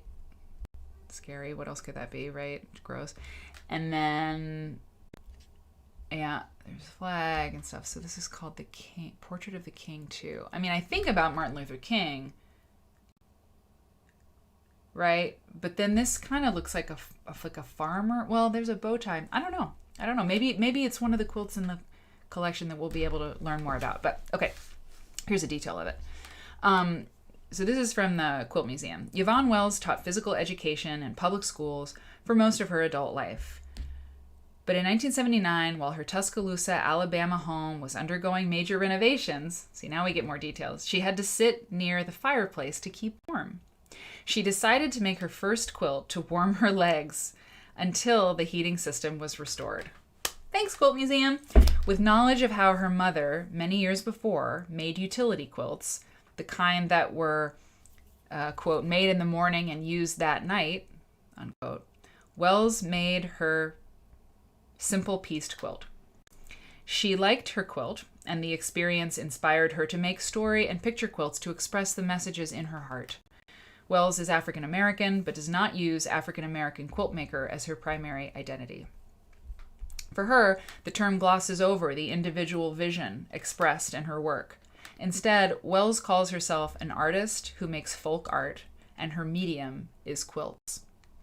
Wells's quilts remind us that individual makers must be carefully studied, so their work is understood first as an individual expression before establishing their piece among the broader scope of African American and American quilt making. This makes a whole lot of sense, right? Like, talk about the work first, talk about the individual piece first, no matter how the quilt maker would prefer, from there, like the discourse to do whatever, no matter whatever that may be, like, start with the work. What is the work saying? What is the work doing? What is it communicating? And then go from there. That's great. That's terrific. Okay. This quilt, this piece is called Roll Call, 1987. It's a big year. Okay, so I think, is it the next one? Okay, I'm going to go to, no, I don't want you to read ahead. I told you I had a lot of them. Okay, let's just go here. This one, okay, I've got a little bit of specifics about one of these. Let me read it. Let me read it to you. Yeah, this one. This is called Raggedy Andy. It was made 1982-83. Okay. It's at the Quilt Museum. Yvonne Wells made Raggedy Andy early in her folk art career. It's neither a story nor a picture quilt, but a... let's see, there's a typo there. But a reenaction of her values, or a reflection. It's a reflection of her values. Wells was trying to use all of the scraps on the floor left over from other quilts, as she did not want to throw anything away. She combined piecing and applique techniques in a quilt that also serves as an echo of the quilts that came before it. Hell yeah, that's amazing. That's so great. Just use everything, right? Whether it goes or not. I mean, this is why, I mean, look, is that a sock? That is a knit. Isn't that like the top of a sock? This orange and blue? It really looks like that to me. I really like it. Okay. Oh, okay. Now we have a bit about, we got to go to my favorite quilt, Going Home. We got to go back up to this because I have some information about this. Going Home is a story quilt about choosing to do the right thing. When asked about the meaning of this quilt, Wells explains, quote, "Lots of times when kids or other people group together, they get into stuff that they shouldn't. Now, all 4 of these birds were all flying in one direction, and one turned, because the other 3 were not doing right. So he decided to turn and go back home. And as he turned to go back home, the arms of God, oh my God, the arms of God were waiting for him." That's what that is in the corner. Oh my God, tell me I'm not covering it up. Yeah, okay. She explains, sometimes Wells's message in a quilt is meant to teach. She explains, quote, "The teachable moment is that you don't have to follow the crowd always. When things are going wrong, use your own mind, turn around, and do the right thing." Unquote. So good. Hang on. Let's see what I got.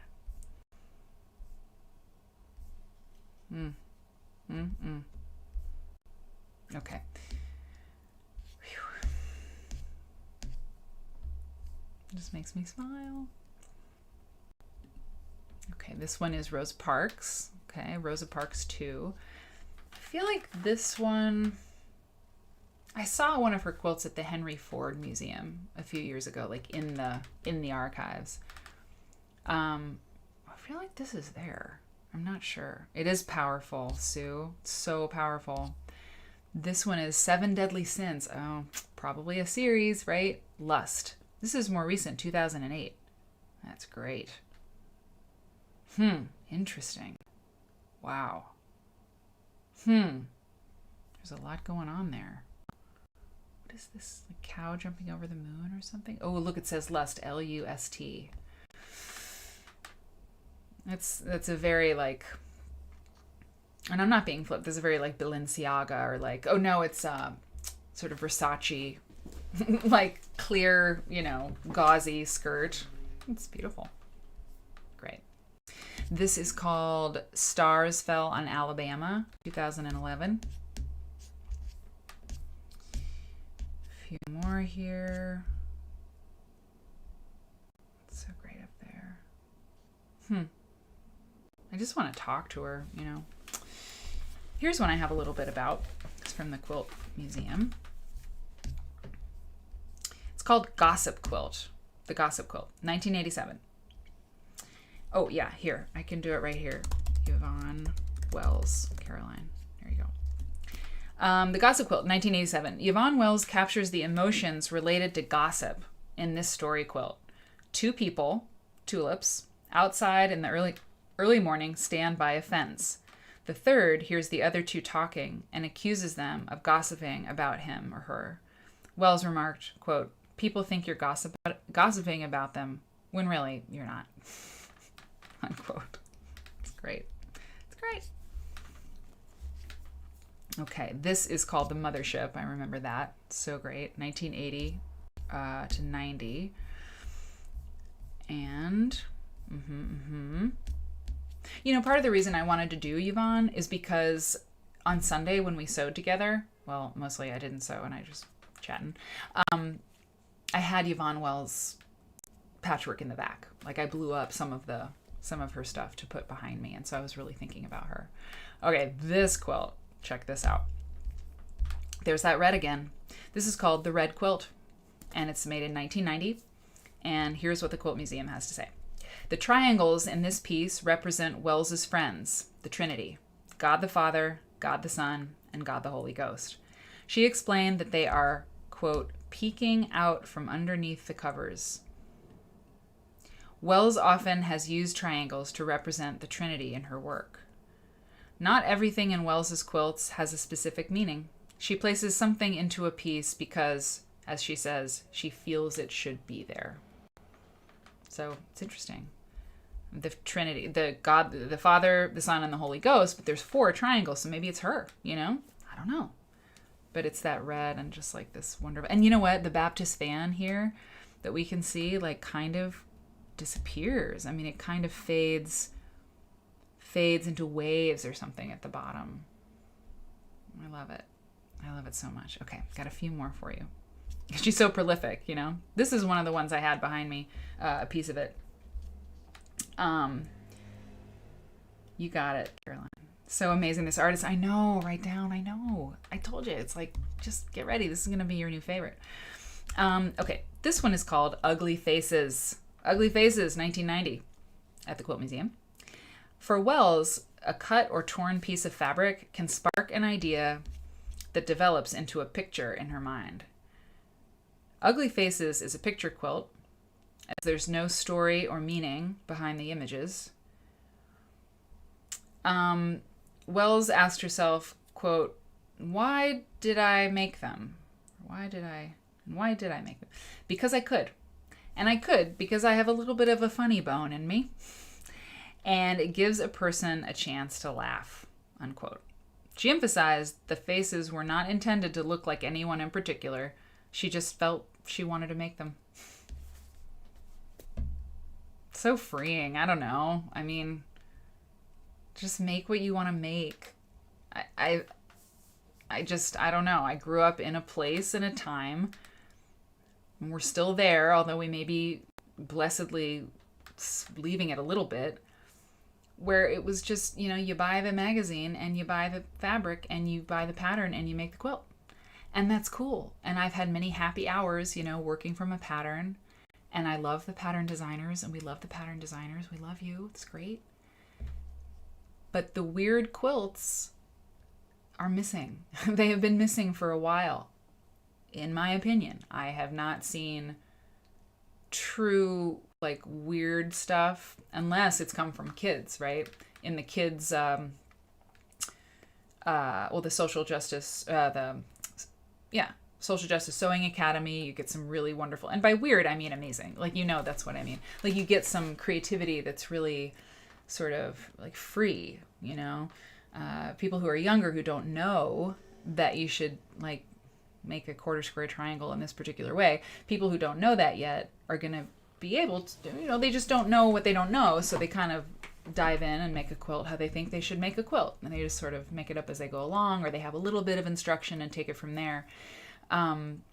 Or you have at quilt shows, you have like the youth division, and so you see some really great pictorial quilts there, you know. And by the way, a lot of the youth quilts I saw at Birmingham, the show here, were about the environment and like earth crying. Like the earth crying was in a lot of youth quilts. It was really heavy. Yeah, good, Caroline. The more, the better. So this quilt is this is the civil rights one. So I got to read this. Yeah, yesterday's civil rights in the South, 1989. The civil rights era had a lasting impact on Yvonne Wells. Since she lived through the period and remembers many of the events of that time, she feels it is important to leave a record by making quilts like this one. Yesterday, Civil Rights in the South is a story quilt designed to commemorate some of the key events from the era, as well as memorialize some of the people who lost their lives during the long struggle.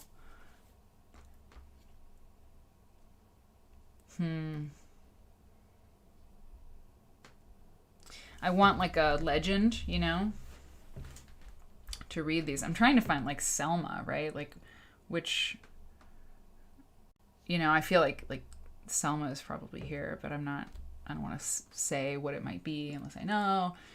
But yeah, really amazing. Okay, a few more here. Oh yeah, that's Yvonne. I think that's actually all. I think I ended with her picture. Sorry. Yeah, I think that's it.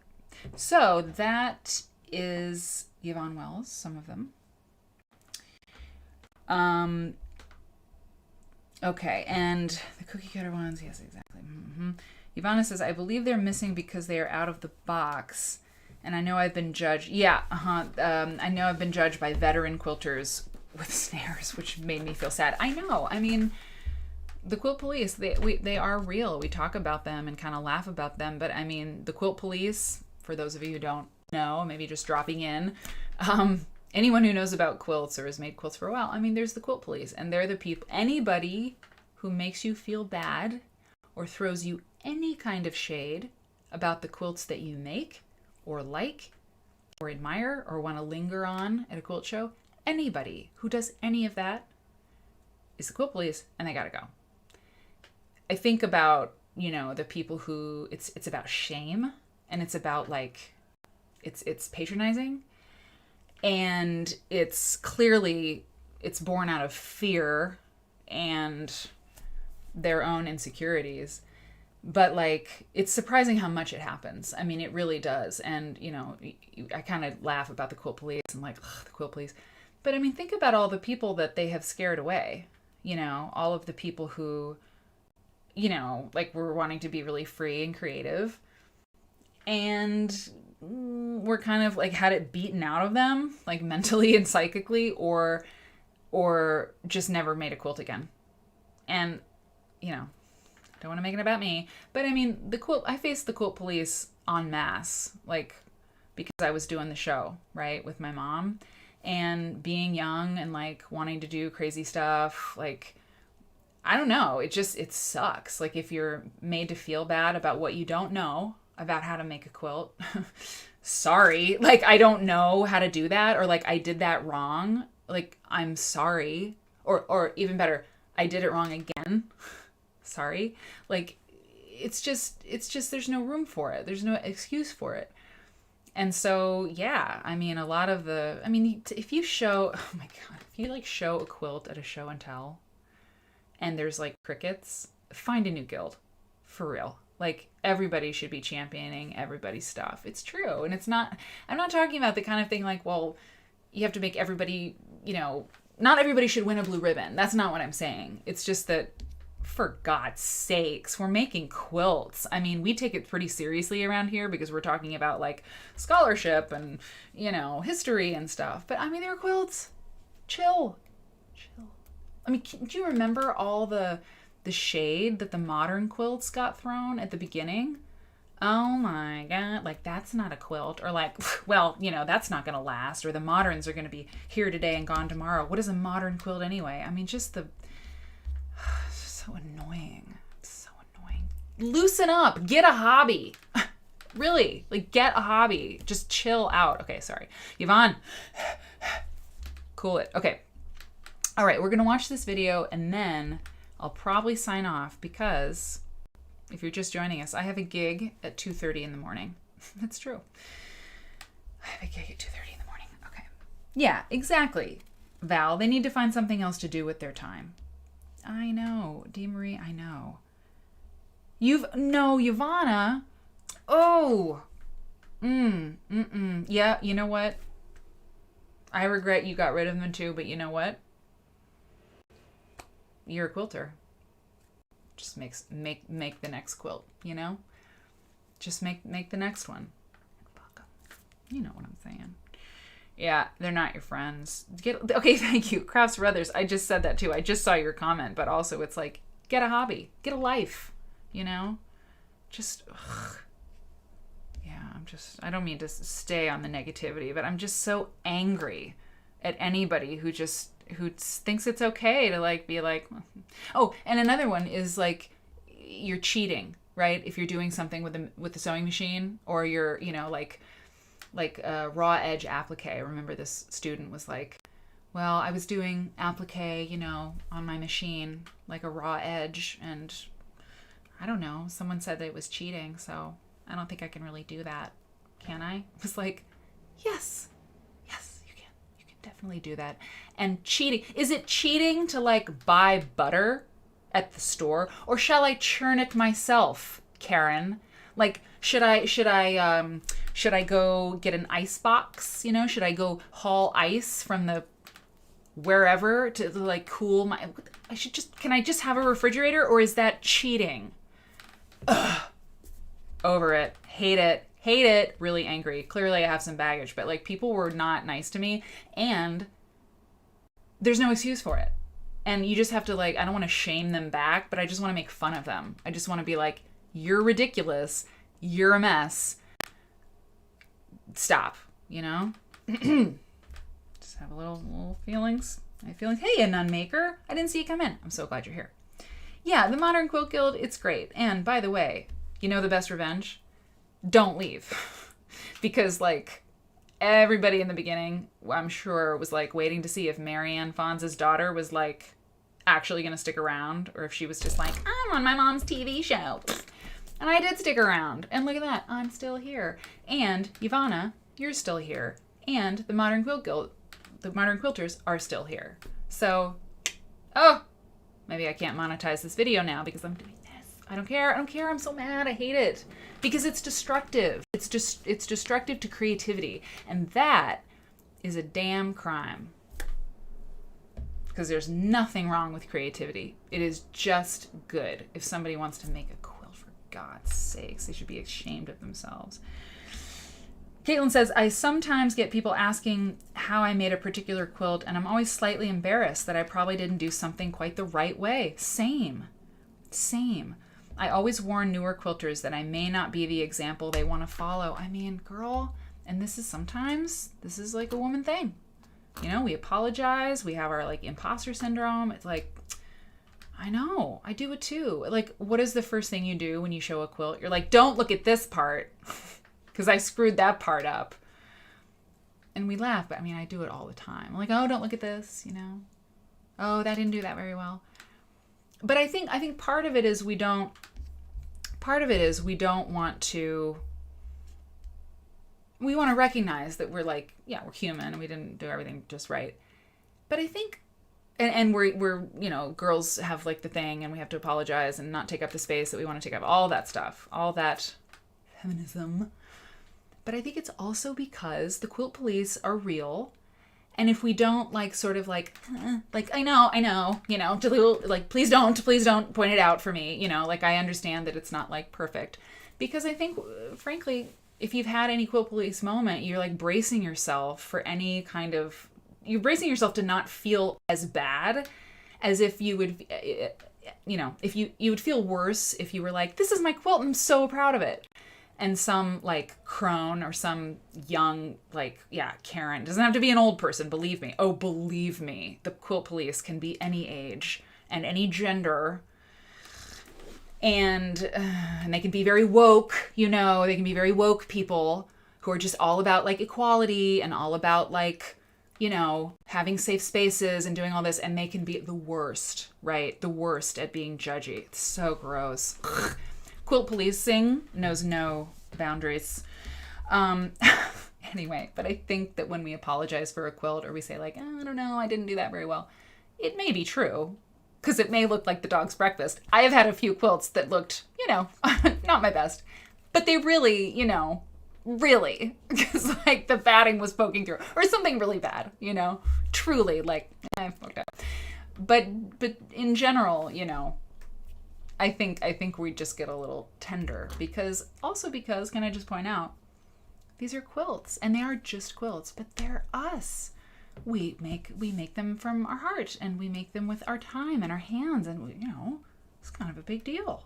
So when somebody poos on one of them, feels pretty lousy. Okay, let's see. Hang on, I gotta catch up. Oh my gosh. Okay. You gotta milk. Yes, Susan. Yeah, you gotta milk the cow before you make the butter. Now, Caroline says, I left a guild last weekend. They were too old and not supportive. They always send greetings. They always send greetings for birthdays on WhatsApp, but no comments on quilts I made and shared. So I needed to leave. Yeah, it's not too hard, right? In a guild where you're known, right? The internet is one thing, a family is another thing, a guild is another thing, Yeah, criticizing ourselves. Interesting, Caroline. You know what? Good for you. If it was not a good place, you know what's a good place? The Quilt Nerd. Quilt Church. The Quilt Church you're in. You're welcome here. And Michelle Van Scrappy has totally stopped caring about other should. Yes, exactly. In your late 40s. I'm getting there. Believe me. I mean, I kind of am there. I'm just like, because remember my rule. It's my one rule. Never forget, everyone is a disaster. Everyone is a disaster. And the world is chaos. No one knows how to do anything. They say they do. Everybody talks like they know what to do. They don't. No one. In any capacity, quilts or otherwise, everyone is a disaster. And we're all beautiful, right? We're beautiful, but we're a disaster. Doesn't follow pattern. Do you don't follow patterns much? That's good. The outcome is what's important. Exactly. And if you like it, you like it. Carol makes what she likes. Carol says, I make what I like. If someone doesn't like it, I promise I will not give it or any other quilt I make to you. Indeed. Yeah. Yeah, we're all the Quilt Nerd Guild, exactly. But we just won't ever make it official because maybe that's part of the problem. As a guild, it's like, we're a guild. And I'm really, really bad at being part of a group because the politics of it all. I just I don't know, man. I don't know. Just it's just a drag most of the time. Do the process. No one controls your feelings. It's true. Sometimes these quilt police from my past live rent-free in my head. I gotta let it go. But the Quilt Guild ladies were not your tribe, Caroline. It's true. Treated you like a celeb, which was weird. Yeah, that's weird. That can be isolating, right? Woke equals joke when it's not sincerely representing the best for all, not some. Thank you. God, I mean, if I had a nickel for every time someone was just like obviously awful, like about whatever, but was extremely vocal about like social justice or whatever, it's just like, okay, I don't think you know what you're doing, that kind of thing. Exactly. Woke equals joke, indeed. Hey, Bip. That's great. My favorite response is, that's the way I like it. I love that. It's interesting, this group of people here and the depth of looking. Yes, these are your peeps. You're my peeps. Oh, yeah. Yes, exactly. We're glad you're here too. Yeah. Yep. Quilt Nerd Guild. Unofficial. Veering away. I know. You gotta. Yes, Caroline, you're very welcome here. Val says, do whatever floats your boat. I learned very early on there's no right or wrong. I have a learning disability and for years had to go to a special school and do speech therapy back in the 80s. Wow. Believe me, when I just started to go to the regular public school, I knew some teachers didn't think I belonged there. Cool. They let me know in roundabout ways. Total jerks. Okay, thank you for using the word jerks. Perfect. It's perfect. Jerk. They're jerks. They're total jerks. Ugh, I hate that. Oh. Padma says, I tried to join a knitting guild a few years ago, and the women were really critical and snobby. Unapproved. Yeah. Glad your boat sailed over here to Quilt Nerd. Man, yeah, same. Thanks for sharing stories. Oof, woof, woof. Myra, I was approached at our group's latest show, and told to become a member of the Greater Seattle chapter of the American Sewing Guild, and you're a bit scared. I would also be scared of the Greater Seattle chapter of the American Sewing Guild. Listen, you are amazing, Val. You are amazing, Val. If no one's told you lately, like, yeah. And I'll just say that, no, I'm not going to say that. If you have the word society in your club or your group, I don't think I'm your customer. That's all I'm going to say. Oh my God. Okay, we got to watch this video with Yvonne. And then, 2.5 hours. I love it. I could go on a lot longer, but I don't want to wear you out, I don't want people to be like, great, it's time for Quilt Nerd. I'm going to dip out at hour 3. I hope it's not awkward. So I don't want to be too crazy. So let's watch this video by Yvonne, or with Yvonne, from the Kentuck Art Center. Okay. Yeah. Okay. But it's from March. Yeah, hold on. We got to find out. I don't like watching things without context. This is from the Kentuck Art Center. Posted a video to the playlist 2021. So this looks like it's 2021. March 2021. Okay. Let's do it. Oh, and I can have some wine. Okay.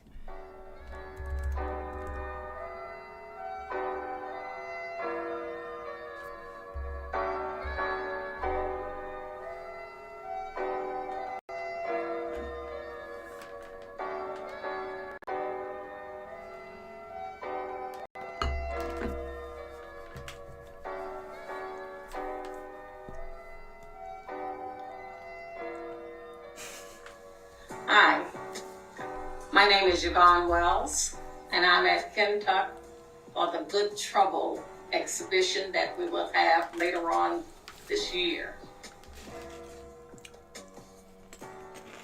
How does the work you create add to the fight for justice? I can tell you about the piece, not the pieces this time, but that I brought. It's entitled Portrait of a King. And it's one of 3 that I had made with the same title. And it's a piece that shows where the fight that we had back in the 60s and 70s of Martin Luther King and marching around him, which at that time they were marching with him, but I had to show it in that way for the quilt. It shows them marching peacefully without any fight, without any riot from the marchers, but it was from the outsiders who decided to come in and make a disturbance of peacefulness. And it also shows other aspects of the 60s movement, like the death of Viola Luso, who was killed on her way to Montgomery at that time. It also shows where the marchers were used as a water hose, because they were firemen used the hose to spray the water on the marchers at that time. Also, there was a gentleman who used the big black dog to bite the marchers as they were marching around. I want to pull the quilt up, you guys, but okay. What was your earliest experience with civil rights? Well, at that time, can I remember? Well, the experience was always out there because that was my era of working and teaching school.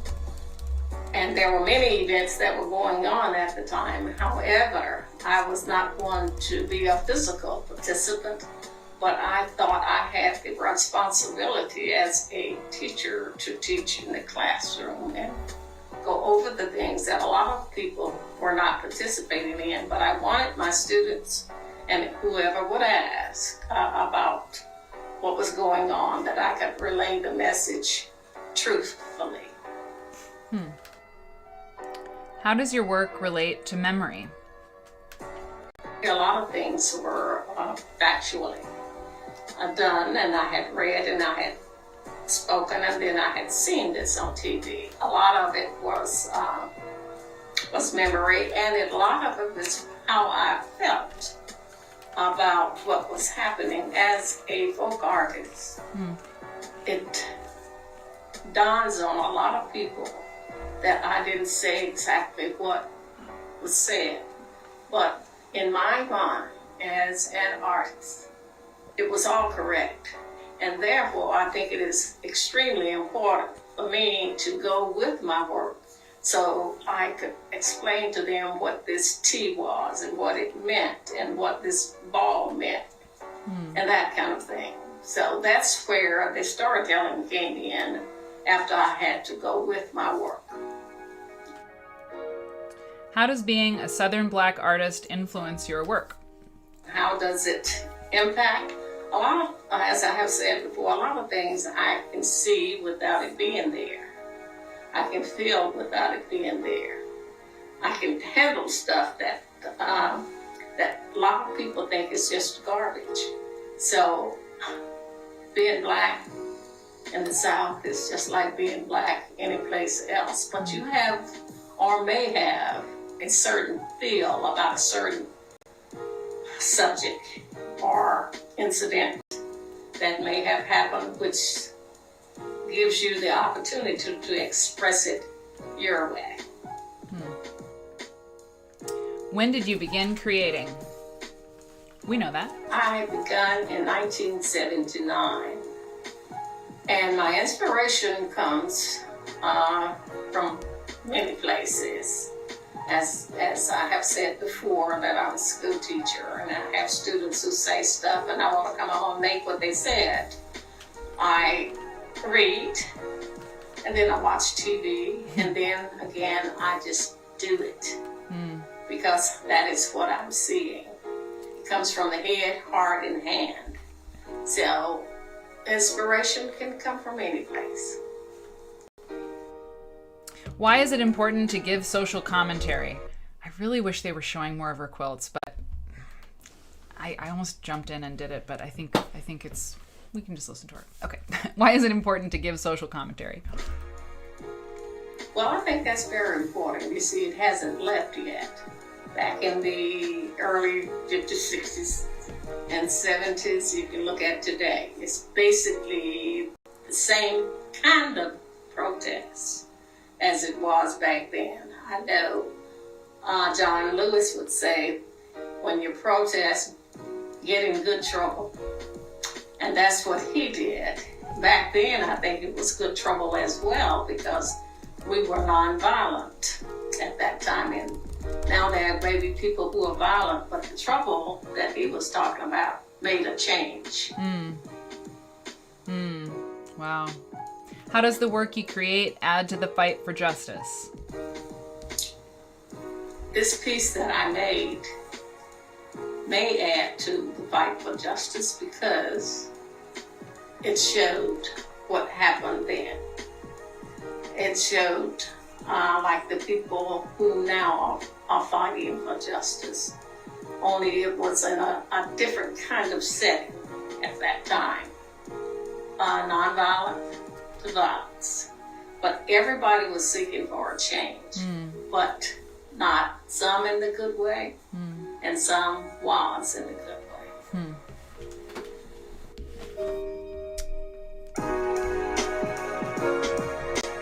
Wow.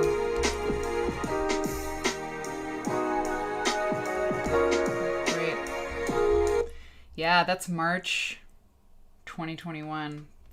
I mean, I'm so happy to see that she's just like, she seems like she's really in good health, and she was born in 39. So she's, I mean, my mom was born in 49 and mom's 72. So she's 82. I mean, she looks amazing. I mean, looks amazing. So I am sure